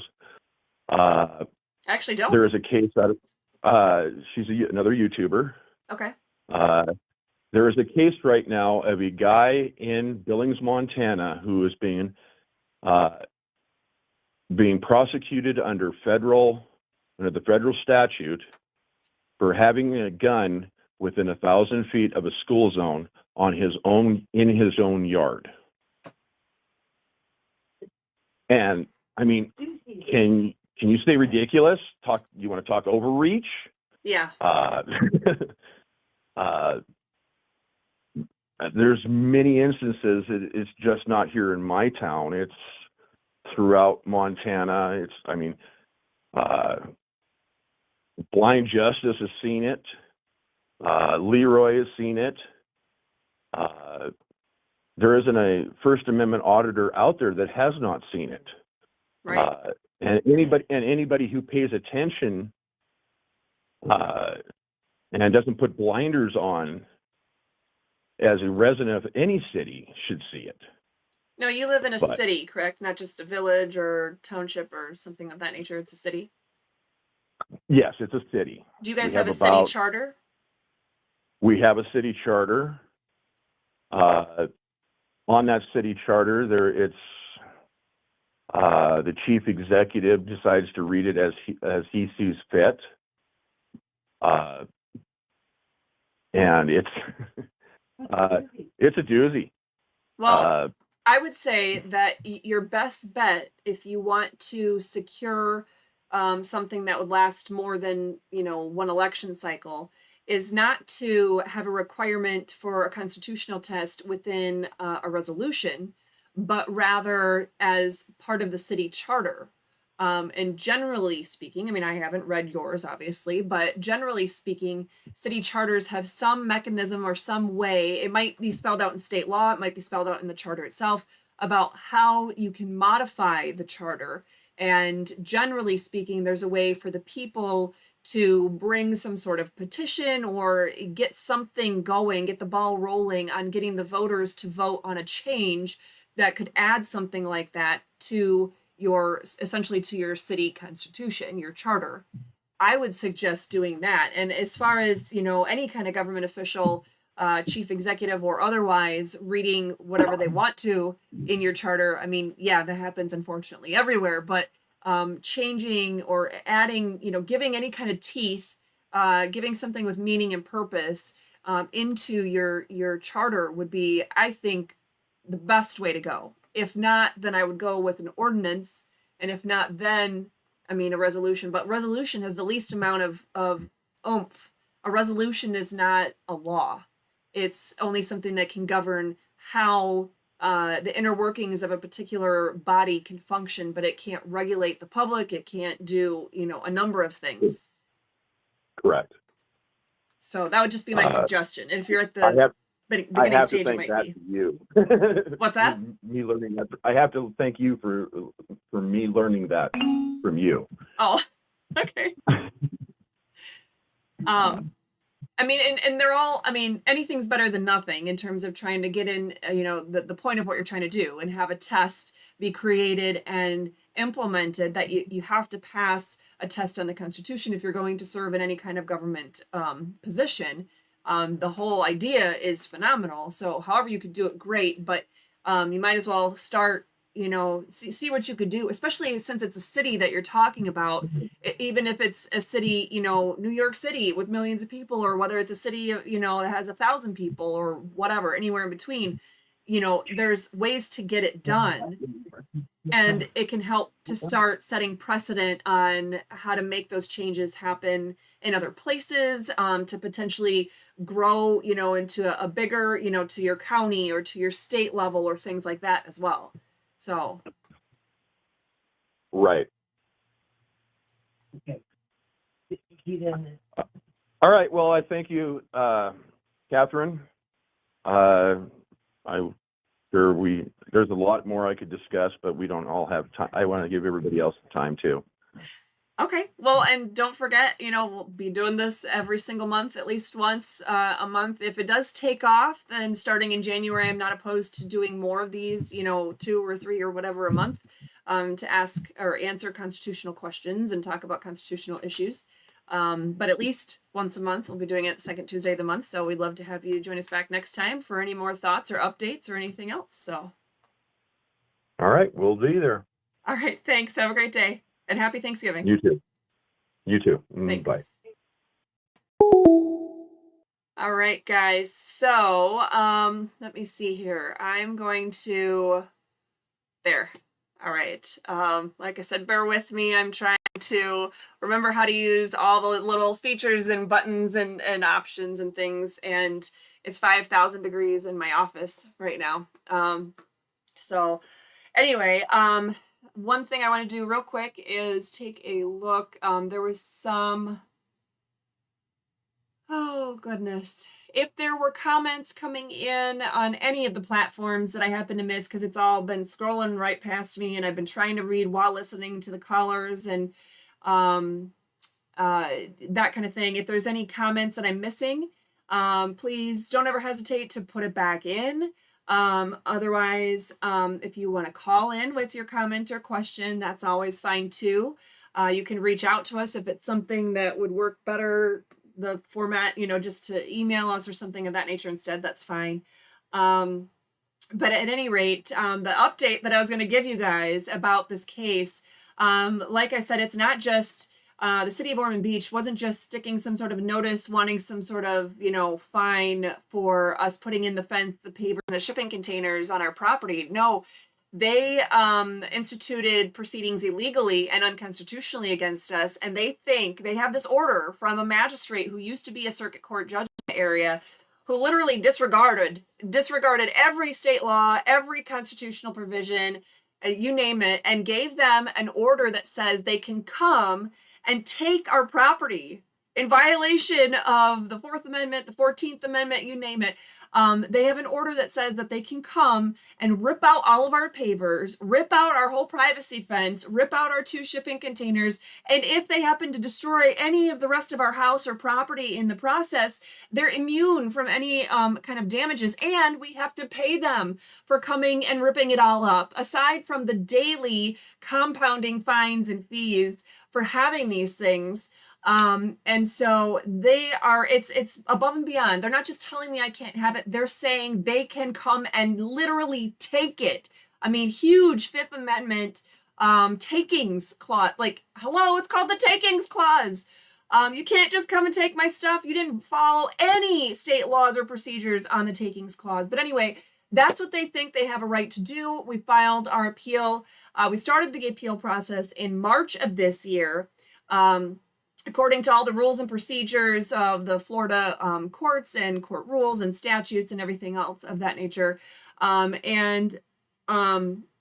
We have the appeal still pending. The last brief that I wrote, so you have as an appeal, you typically, I started with my emergency request for a stay, where the court, for the appellate court to stop the city from coming out and literally destroying our property while my appeal was pending, because they thought no big deal, they should be able to just rip up our stuff even while I have an appeal pending. I mean, it's irreparable harm. Once you do it, it's done. But at any rate, I had to fight tooth and nail to get that. And I did get the stay. They refused to accept service of the stay order. That was a whole nother deal. Thank you. Shout out to James Madison Audits, and This Is a Public Service. They were awesome about going and literally bringing a copy of the stay order to the Neighborhood Improvement Division and Police Department here to make sure that they couldn't claim some sort of, oops, we didn't know we couldn't tear out your stuff. But anyway, so the appeal process started with that bigger document where I was laying it all out for the court as to why this was an emergency and why I needed the stay. We had a few smaller motions in between there. And my first brief, my real first appellate brief, then the city filed an answer brief, the biggest piece of crap I've ever seen filed in any case by any kind of party. I mean, you would think it was an improper. You would think it was somebody who was representing themselves, who had never gone to college, never gone to law school, just copies and pastes, doesn't understand the concept of plagiarism or how to accurately cite to sources, or the fact that you don't want to cite to dissenting opinions, overruled opinions, cases from other jurisdictions, all kinds of craptastic stuff that they put in there. More than half of the cases they cited are literally, by definition, crap. They're not binding precedent as much as cases would be binding anyway. They're not binding precedent for this case or this jurisdiction. But at any rate, I then filed my reply brief, totally ripping to shreds the ridiculous trash that they put forth as the answer brief. And then I filed a motion for oral argument time, because God didn't give me a lot of gifts. I'm not the most graceful person. I'm not the thinnest person in the world. I've never been a supermodel, never been accused of, being the coolest kid on campus, yada, yada. I don't play musical instruments, you name it. I don't have a lot of gifts. One of the gifts God gave me was in legal writing and legal research. And I also am blessed to be able to have the gift of oral argument. And does that mean it doesn't make me nervous? No, it makes me nervous. It's very nerve-wracking. I have a lot of anxiety over all of it, but I'm good at what I do, and I'm going to fight like hell to the best of my ability to preserve my family's freedom and our home. Literally, they're trying to tear up our home. So anyway, I asked, and by court rule, it should be a rubber stamp to just give me the oral argument time. When did I file that? July 27th of this year. And then, and some of you know, August 1st, I drove up to Michigan to see my friend who is back in the hospital, with cancer. And she ended up dying a week later, and we are now raising her 15-year-old. So my life kind of went in different directions, and I had different court proceedings, guardianships, and all kinds of other things to deal with in the meantime. So I wasn't too worried about it, but the court still never said yes to that oral argument time. And the city never responded to my motion. And it was, I want to say, the beginning of last week or end of last week, somewhere in there, that out of the blue, the city attorney's secretary, they filed, they sent an email to the court saying, hey, what's going on? Are we going to have this date? Well, we now have a date. I want to say it's January 4th. I have the date and time will be up on our calendar, which you can find on our website, restorefreedomkh.com. You can go to the front page of our website. You'll be able to see a button for our event calendar. We'll have it on there. You can come out and support us. We would love to have your support. Wear something. If you come to support, show them that you mean business and who you're there supporting. Show up with a "Don't Tread on Me." Show up with an American flag. Show up with something that screams, I'm an American and the Constitution matters. Show up with something like that, so the judge and these attorneys, they know who is watching them. But like I said, I think it's January 4th. I want to say it's 9 a.m. I could be wrong about that. It's only reserved for an hour, so in theory, I'll have less than 30 minutes of oral argument time myself. The other side will have oral argument time, and then we'll finally get a decision from this appellate court. If this judge does not follow the law, does not follow the Constitution, and allows them to get away with anything that they've done here, you better believe I will be teaching myself how to file an appeal at the next stage at the Fifth District Court of Appeals here in Florida, if necessary, up to the Florida Supreme Court, if necessary, the United States Supreme Court, because over my dead body, are they going to tear apart my house? Are they going to literally come and tear up my privacy fence, pavers on my own property that don't have any impact or negative effect on anybody else whatsoever? The two shipping containers that we're actually required to have per city code, required to have them. They're trying to have us rip those out. They serve as our garage, and they're in our backyard behind our fence, painted the same color as the fence. They want to rip all that out because their egos are too big and because they want to selectively enforce. Mind you, the city attorney's office itself is violating some of the exact same provisions of the city code they're claiming that I'm violating. If that's not selective enforcement, I don't know what is. Mind you, in my own neighborhood, within 1/4 of a mile from my house, I'm on beachside, so we have a 1/4 of a mile radius from ocean to river and 1/4 mile from one of the main roads to another main road down here. And you take that 1/4 mile radius, just on the 3 types of things that they claim I'm not doing right, the 3 violations they claim I have, there are 810 other violations within a quarter-mile radius of my home that are of the same exact kind.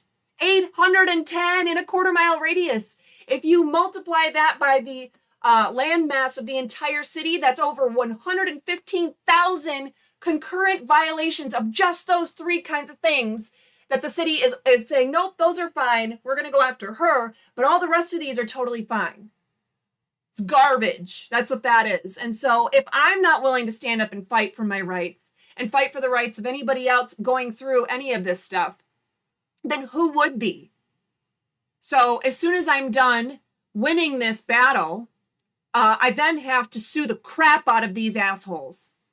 I'm going to sue the crap out of each and every one of them who have stood there, like the Janet Bruce, who works for the city of Ormond Beach, who testified in February that she has the right to come onto my property, come right onto my front porch, take pictures, do whatever she wants to. She has the right to do that because the Constitution doesn't apply to her. Or the city attorney, who in the hearing said that she doesn't have the time to read the 1-page statute, Florida Statute 70.45, that explicitly says that I have the right to stop them from violating my rights by serving them with a notice, and they can't do anything further in the action until they reply in writing and have a whole process followed. And she said, I didn't have the time to read a 1-page statute. Or that special magistrate who used to be a circuit court judge for many, many years, who literally just said, oh, your arguments are without merit, but didn't actually bother to say how on earth the Constitution itself is without merit, or how any kind of city code or code enforcement could override any clear, glaring issues with the Constitution? No, they're going to be held personally accountable. So anyway, that is my update for you guys about the city of Ormond Beach, that we will be fighting them tooth and nail. And I'm going to teach my kids that you stand up for what's right and you do your research and you do your homework. And that's another thing I want to make perfectly clear to all of you. There's a lot of freedom fighters. If you're on my channel, if you're watching any of my videos, if you've ever, gotten in contact with me and wanting legal advice about any of this stuff, there's the good chance out there that you are a freedom fighter. And if you are a freedom fighter, I'm going to ask that you not necessarily seek legal counsel, that you go to an attorney. In fact, most of the time I'm going to say stay away from attorneys because most attorneys don't know the Constitution from a hole in the ground, okay? So what you need to do, though, is you need to make sure you are reading it. You need to make sure you are reading the policies and the procedures, and you have to know what you're fighting against. Now, the very stuff that they are claiming they could use to enforce against you might be a local resolution, which is not a law. But you have to read it. You have to know it. You have to know what your state laws say about resolutions. Or if your constitution, your state constitution says about resolutions, you have to know what's there. Executive orders. If your local government official or your state government official, your governor, whatever, is going to issue proclamations and all these orders, executive orders, ordering you to do something and acting as though it's enforceable as a matter of law, then you need to read them and you need to know what your state says, what your state law says, what your state constitution says about executive orders, so you know what you're dealing with and you know how to fight back. And yes, if you have to pay attention to court cases because you have to be able to speak their own language and use it against them. Does it mean that court cases are actually what rule the day?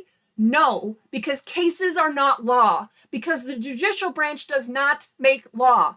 The judicial branch is supposed to find resolutions to disputes between specific parties, but it doesn't create law and it doesn't enforce law. And the executive branch does not create law. It only enforces the actual law. And there is no law unless it's constitutional, because the Constitution, as it says on the screen here, the Constitution is the supreme law of the land. And if there is any law, if there's a state law, federal law, executive order, city ordinance, city resolution, any of those things that violate the U.S. Constitution or your state constitution, then it is void on its face. But you have to read that stuff. You have to do your homework.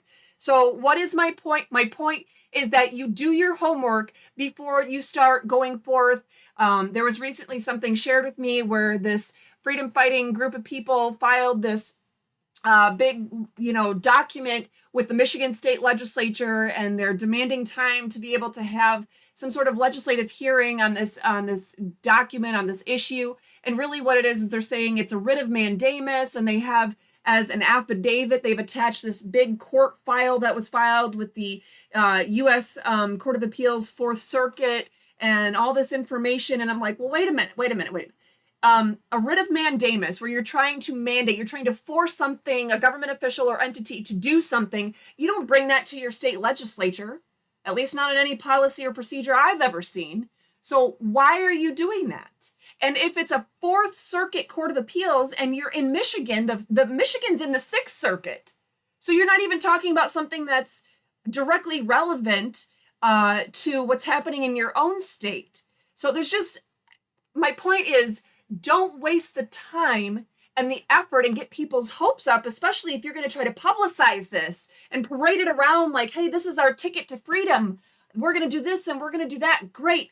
Do it within the right realms. Do it in the right way. And like I said, you can't always trust an attorney to be the one to give you the right advice, but read the documents yourselves. Read the Constitution, read the state laws, read those court procedures so that you can be accurate and really know where to bring those things. Go ahead and call. Caller, there was a caller thinking about calling, and then I was spewing some fire, and now he's afraid to call. So go ahead and call. Let me see. Okay, I just want to double check comments here and see if I've overlooked any.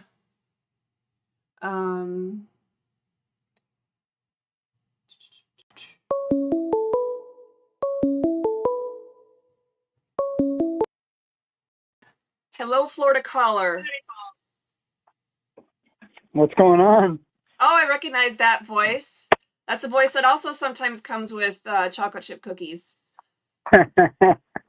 Yeah.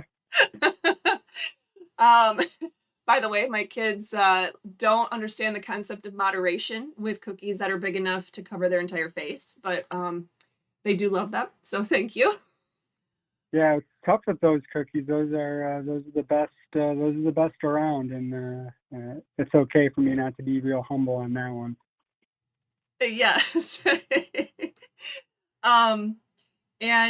Well, I didn't see if you had sent another message other than just the thought of calling in. Was there a specific comment or topic or question that you wanted to bring today? No, I love. No, there's not, Catherine. I was just you were spitting some fire there, and I didn't want to throw you off your track there. But I love it when I love the passion. I just love it. So I love this format, and you should probably actually do more of it, in my humble opinion. I can certainly do that. I know that we put tons of time and effort into it, and it just, well, you and I talked, first of all, I know the many names you go by. What is your caller name today? What name would you be today? It's Potion, of course. Okay.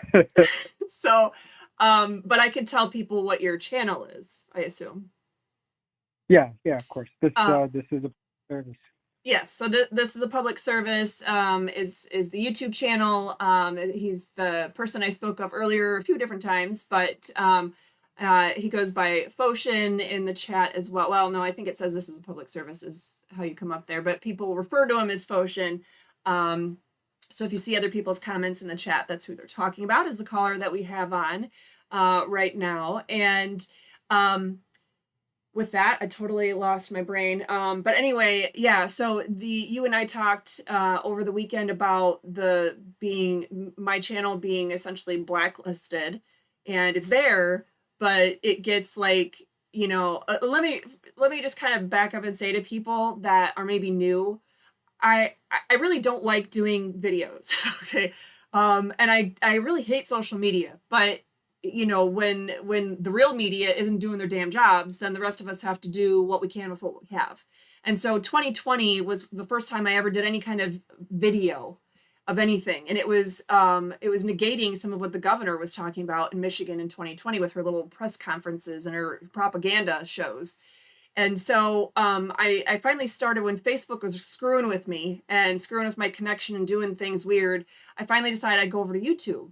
And that was in October of 2020 at the beginning. I was actually October 2nd, 2020. And within 3 weeks, I had 10,000 followers on YouTube. And then YouTube had me stuck at 10,000 followers for 2 years. It wouldn't let my channel grow until just recently. So, I mean, clearly, it's just not statistically likely that I would stay at 10,000. It's just not. It's just not a statistic that's reasonable. So, anyway, that's what I was worried about, is if it's going to be one of those things where I bust my hump trying to get something to work and make it a format people like and enjoy, and then it just, for whatever reason, just the normal,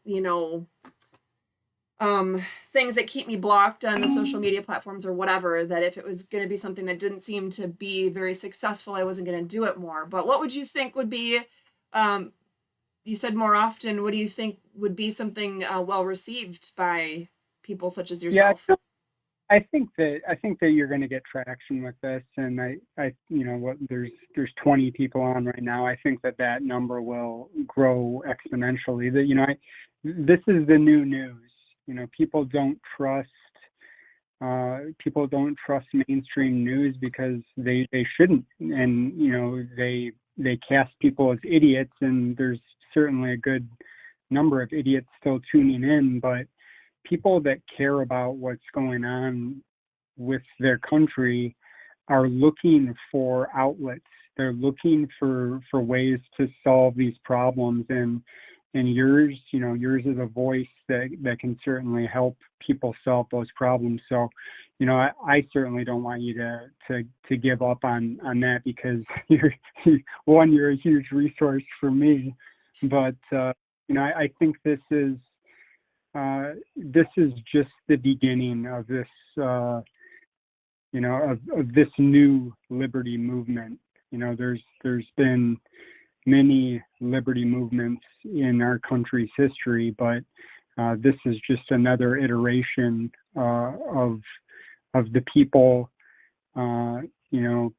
speaking truth to power, and I think you should just stay at it. Okay.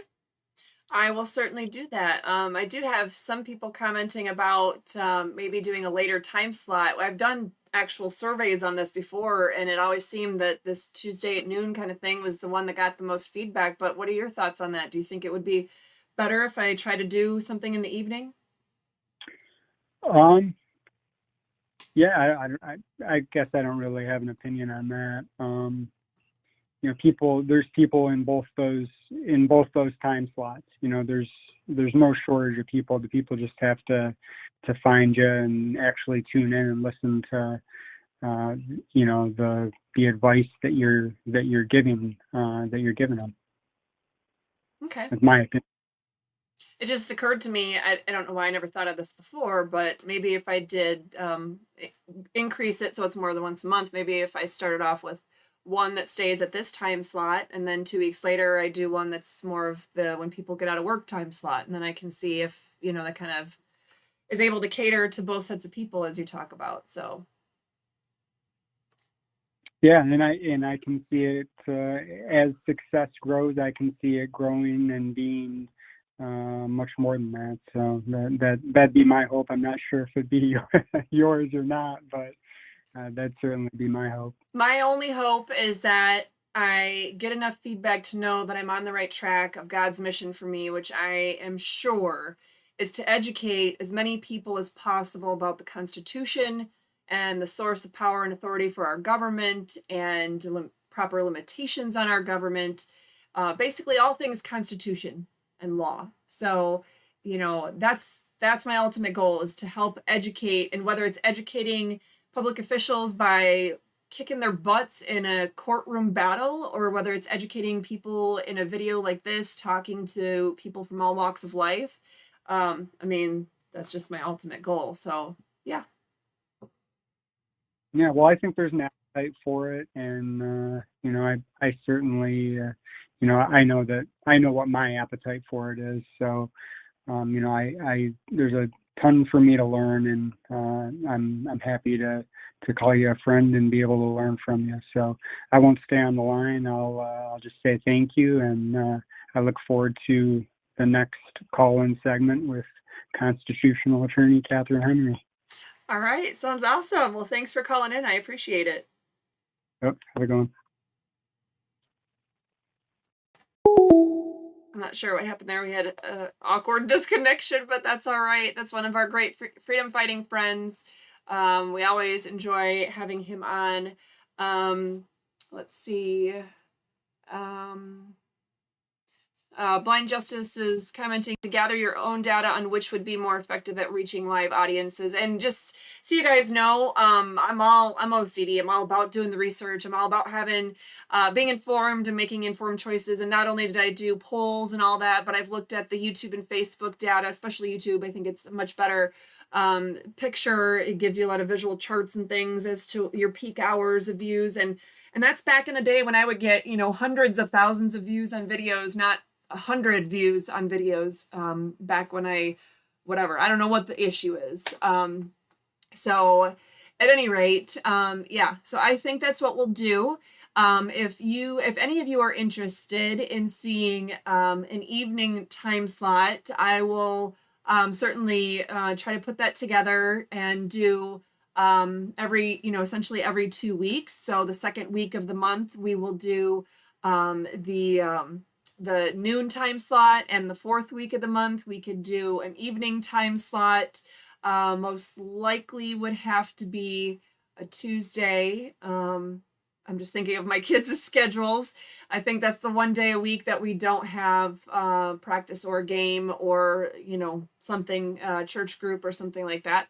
But reach out and let me know if there's a time, Eastern Standard Time, that you guys think would work. I'd love to hear from you. If it's 5 o'clock, 6 o'clock, 7 o'clock, please don't tell me it's any later than that, because these days I'm getting old and I want to go to sleep not that long after 8 o'clock sometimes.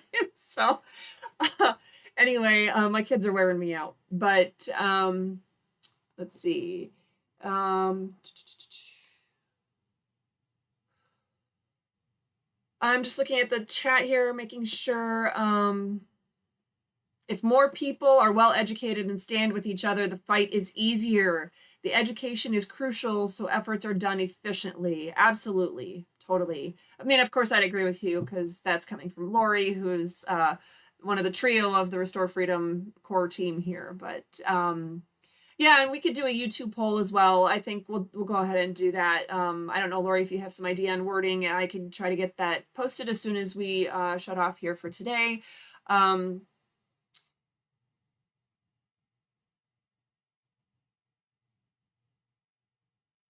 What? I'm just trying to read one of the comments here. I would not get, shadow banned if I was out working on Will It Starts in my underwear, but you can't talk about the most important document in the world. Exactly. Exactly. And Amy, I'm so glad we got you here with us today, as we did from the beginning. But your comment, the educational part is crucial, as folks feel very overwhelmed with everything that's going on. And Mrs. Justice, don't forget to hit that thumbs up, friends. Help the algorithm. Absolutely, please do. Please do. Help the algorithm. Hit the like button, hit the share button, hit the subscribe button, get that notification button in YouTube, or I don't even remember if there's one in Rumble, but we have cut down our streaming platforms to only be YouTube, Facebook, and Rumble these days. I do upload the shorter 10-minute videos to TikTok, because unfortunately there's far too many people of all ages that watch those kind of videos on that particular platform every single day. I'm not one of them, I'm gonna be honest. So I don't interact a whole lot on that platform, but anyway, we do post the videos on there. So yeah, there's a lot of, if I had some crazy, liberal crap, I was dressed like a cross-dresser or doing some other kinds of crazy crap, I'm sure I'd get a lot more views, because, I wouldn't be shadow banned as much. But, me talking about the Constitution and freedom, that's awful. And am I looking into Truth Social, is a question asked by John Q. Public. No, we actually had Truth Social for quite a while. about, I think it was a year, maybe a little bit longer than that. And the amount of views that we were getting on Truth Social was just, it was abysmal. I have my personal page, I have the Restore Freedom page. We were posting things, we're doing all kinds of stuff on there, doing polls, you know, our true or false questions that we do on Tuesdays. We post them at 10 a.m. The answers are posted at 10 p.m. Now we're just doing them on YouTube. We weren't getting enough action on some of those things on the other platforms. But let's see. Yeah, so we've tried a variety of platforms. Those of you who are asking about what platforms that we've tried, we at times we've been on Gab Social, we've been on Parler. We actually joined Parler in September of 2020. Just, you know, saw a lot of, immediately a lot of followers and a lot of action, and then all of a sudden it dwindled down. And even people like Dinesh D'Souza on Parler are not getting a lot of traction on posts and things like that. So it just, it's clunky. Let's see, what was one of those other ones? Clout Hub was one of them. Truth Social, Locals, oh goodness. I mean, there's been many different platforms. Some of the blogging platforms like Medium and Blogger, and we were on Discord and Reddit and all kinds of things. So all kinds of different technical issues, as well as, for the most part, it was just a lack of people interacting with us on the platforms. And we didn't try Brighteon because it's more of just a posting thing. At least it was. I don't know if they've changed it. There was no live streaming option. And for the most part, I was only doing live streams. It's only recent with season 3 that we've switched to more of a, posting kind of a way to do things. And the only one that we post the videos to where we don't live stream is TikTok. So TikTok has decided I'm not cool enough to allow me that option to be able to use the RMTP connection to stream out, and whatever. I mean, TikTok, fine, be that way. I don't care. But at least we're hopefully going to reach a few people that only go to that short attention platform known as TikTok. Anyway, so I think I have gotten to all the questions, comments, and concerns that I saw in the chat. And it looks like I've gotten through the ones that Lori's helping me by pulling over ones from Rumble and Facebook into a little chat that she and I have, since I can't, it's just the technology is not working with me to be able to see it in OBS here where we're streaming from now. Of course, we don't have a caller on right now. Sorry about that. You got to bear with me, because usually Lori was in the background helping with different things, and she could change and put different comments on the screen and do all kinds of stuff when we used Melon. Lori has absolutely zero control over anything on the screen now, so you can't blame her for any of the faux pas that are happening. It's all on me. And so those of you who have my cell phone number, by all means, shoot me a text or something. Maybe I'll see it if you see something on the screen that I was supposed to change. I'd love to be able to make it a better presentation for everybody. So please read and consider assisting us with our SCOTUS case.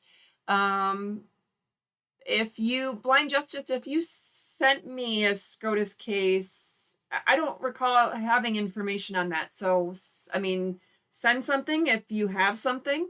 I mean, you talked about, did you say it on the phone today? I'm trying to think. You talked about several different things. I didn't think you had actually mentioned a case at the Supreme Court, but maybe there's just too much conversation today, and I don't remember correctly. And a case out of the Fifth Circuit I need to read. Liberty Cause is talking about. Liberty Cause, I don't know if you're talking about Fifth District Court of Appeals, if you're talking about Fifth Circuit as in Federal Circuit Court, in which case it's not our circuit, we're in the 11th Circuit. And there's always lots of cases to read. I mean, I'm not opposed to you sending something to me if you know of a particular one. Oh, okay. So Foshin sent me the case from Blind Justice. Oh, I did start looking at that. Yes. Okay. Yes. That makes sense. That's actually the case that came to my mind when you were talking about that on the phone, and how the justice system kind of shuts out people with various requests for reasonable accommodation, etc. So yes, I did read some of that. Did not realize that you were seeking assistance from me on it, so I could definitely give it more of a look. But with that being said, I can't believe we've already gone for 2 hours, but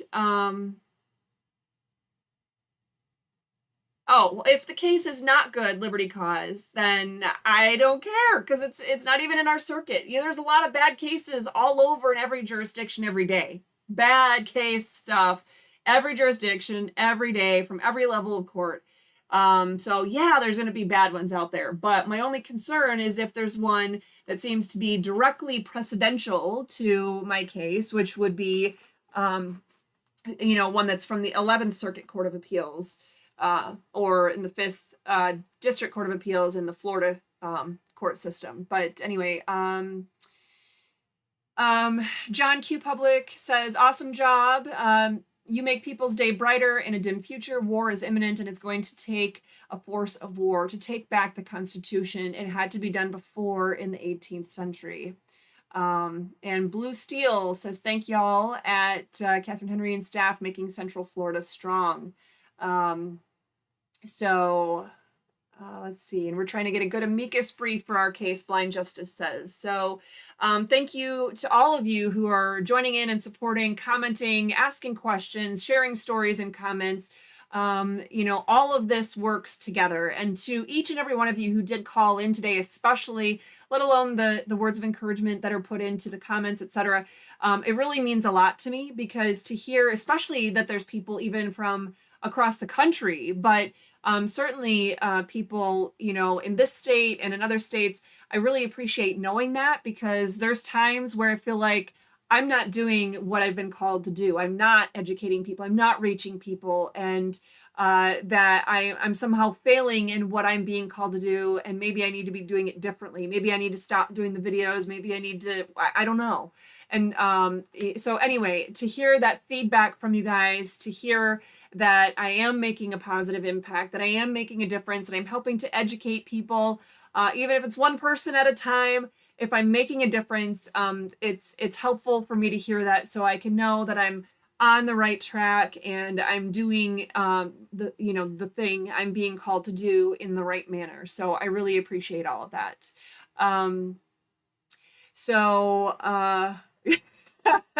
Give me Catherine or give me death. That's awesome. I love it. If we ever did bumper stickers again, I think that should be the new bumper sticker. That is right up there with the one that we had in 2020. For those of you, and thank you, Amy, who says you are absolutely making a difference. Thank you so very much. I really appreciate that. I don't know if you guys have noticed, I'm not much of a crier, but several of your the people commenting in the calls and in the chat today have definitely brought tears to my eyes. Luckily, I've been able to suck them back in and they haven't rolled down my face, because I only wear makeup on days I do the show, and then it would be everywhere. But anyway, the only other good, I'll just leave you guys with this, that if you don't know my story about what happened to me election day of 2020, go to my website, restorefreedomkh.com. You'll see a few different videos that I have highlighted there. And yes, I know I need to, refix the front page of our website, give it a new makeover. But hey, the Constitution page is up. I forgot to say that today, everyone. If you go to restorefreedomkh.com, go to the resources tab, you can then go to Constitutions. Now, only the U.S. Constitution is the full text that I've been able to get embedded into the page of our website. All of the other state constitutions are merely links to the official state legislature version of the state constitutions. But all 50 state constitutions are now linked on there. And so big shout out to Lori who helped me getting all those. And I was finally able to get them on and get it live. And I will work as diligently as I can to end up putting at least a few of the state constitutions, the full text actually embedded word for word into our website, because I'm still working on our Constitution app to replace the old one that we had that was costing me an arm and a leg out of my own pocket because we weren't having anybody sponsor it. And so at any rate, give me 1 second. I'm just going to take a break from what I was saying to...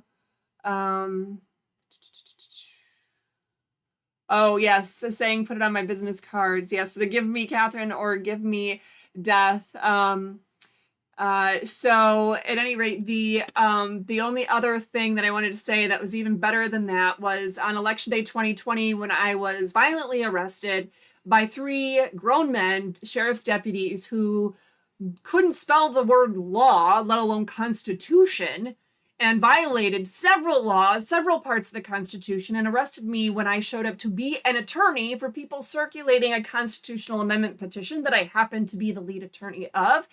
Anyway, they violently arrested me in front of my then 6-year-old daughter, and the whole thing was ugly and chaotic. It took me almost 2 years to get the case finally dismissed, thousands of dollars of out-of-pocket costs, not to pay an attorney, of course, because I represented myself, but in all the court filing fees and the transcript fees and the appeals fees and the amount of appeals briefs I had to write. I've never written so many appeals briefs in my entire life than I did for that case. But that day, when I was brutally arrested by Allegan County Sheriff's Department illegally and unconstitutionally, I was also then elected to office. I was reelected.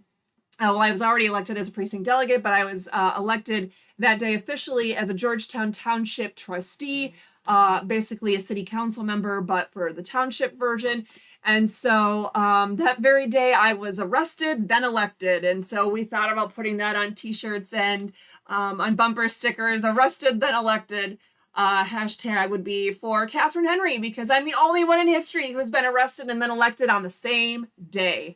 So anytime I can stand up for the Constitution, you bet. Am I the one? Am I the only attorney willing to be arrested to support and defend the Constitution? I might be, but it doesn't matter if I'm the only attorney or not, because I know that it's my calling and I have taken the oath to support and defend the U.S. and state constitutions. So anyway, with that being said, it looks like we've had some great comments closing out today's chat. I really appreciate all of you.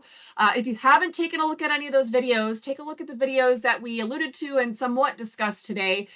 Some of them are as short as 5 minutes. The longest one is 15 minutes, so it's still not that long, but some great topics. That way you can be a little bit more informed when you're inundated with all the press coverage about the Trump trials. And is it the DC trial, or is it the New York trial? Is it the Georgia trial? What's going on with the Michigan alternate electors that are being prosecuted by Attorney General Dana Nessel? You know, what are all these things?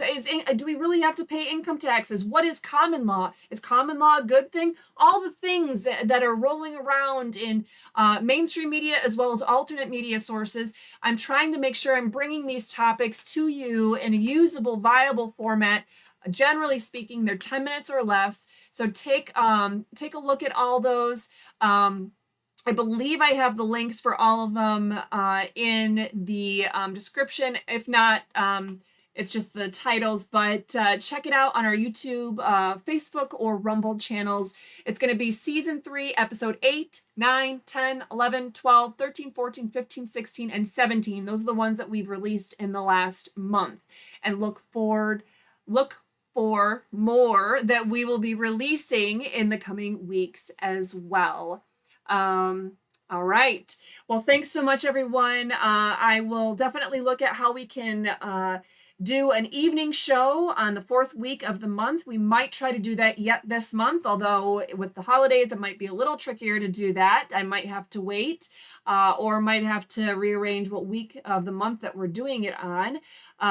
Perhaps even the same month or same week of the month. I don't know, but I'd love to have your feedback. So go ahead and let us know. If you want to reach out to us at contact@restorefreedomkh.com. Now that we're closing out today's video, we're not going to necessarily get all the notifications about chat that are coming in or comments made on the video.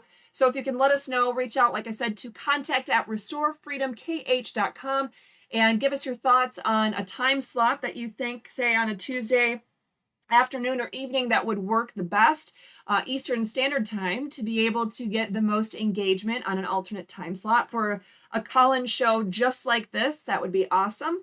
Again, contact at restorefreedomkh.com, and we look forward to seeing you on our next full live episode and checking out those 10-minute videos in between. Thanks, guys. Have a great day.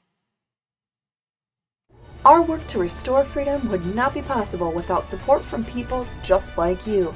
From the various software and hardware needed to the legal research materials, every dollar you can donate helps. Make sure to like and share this video too. And remember to follow and subscribe and click that notification button. Together, we can restore freedom.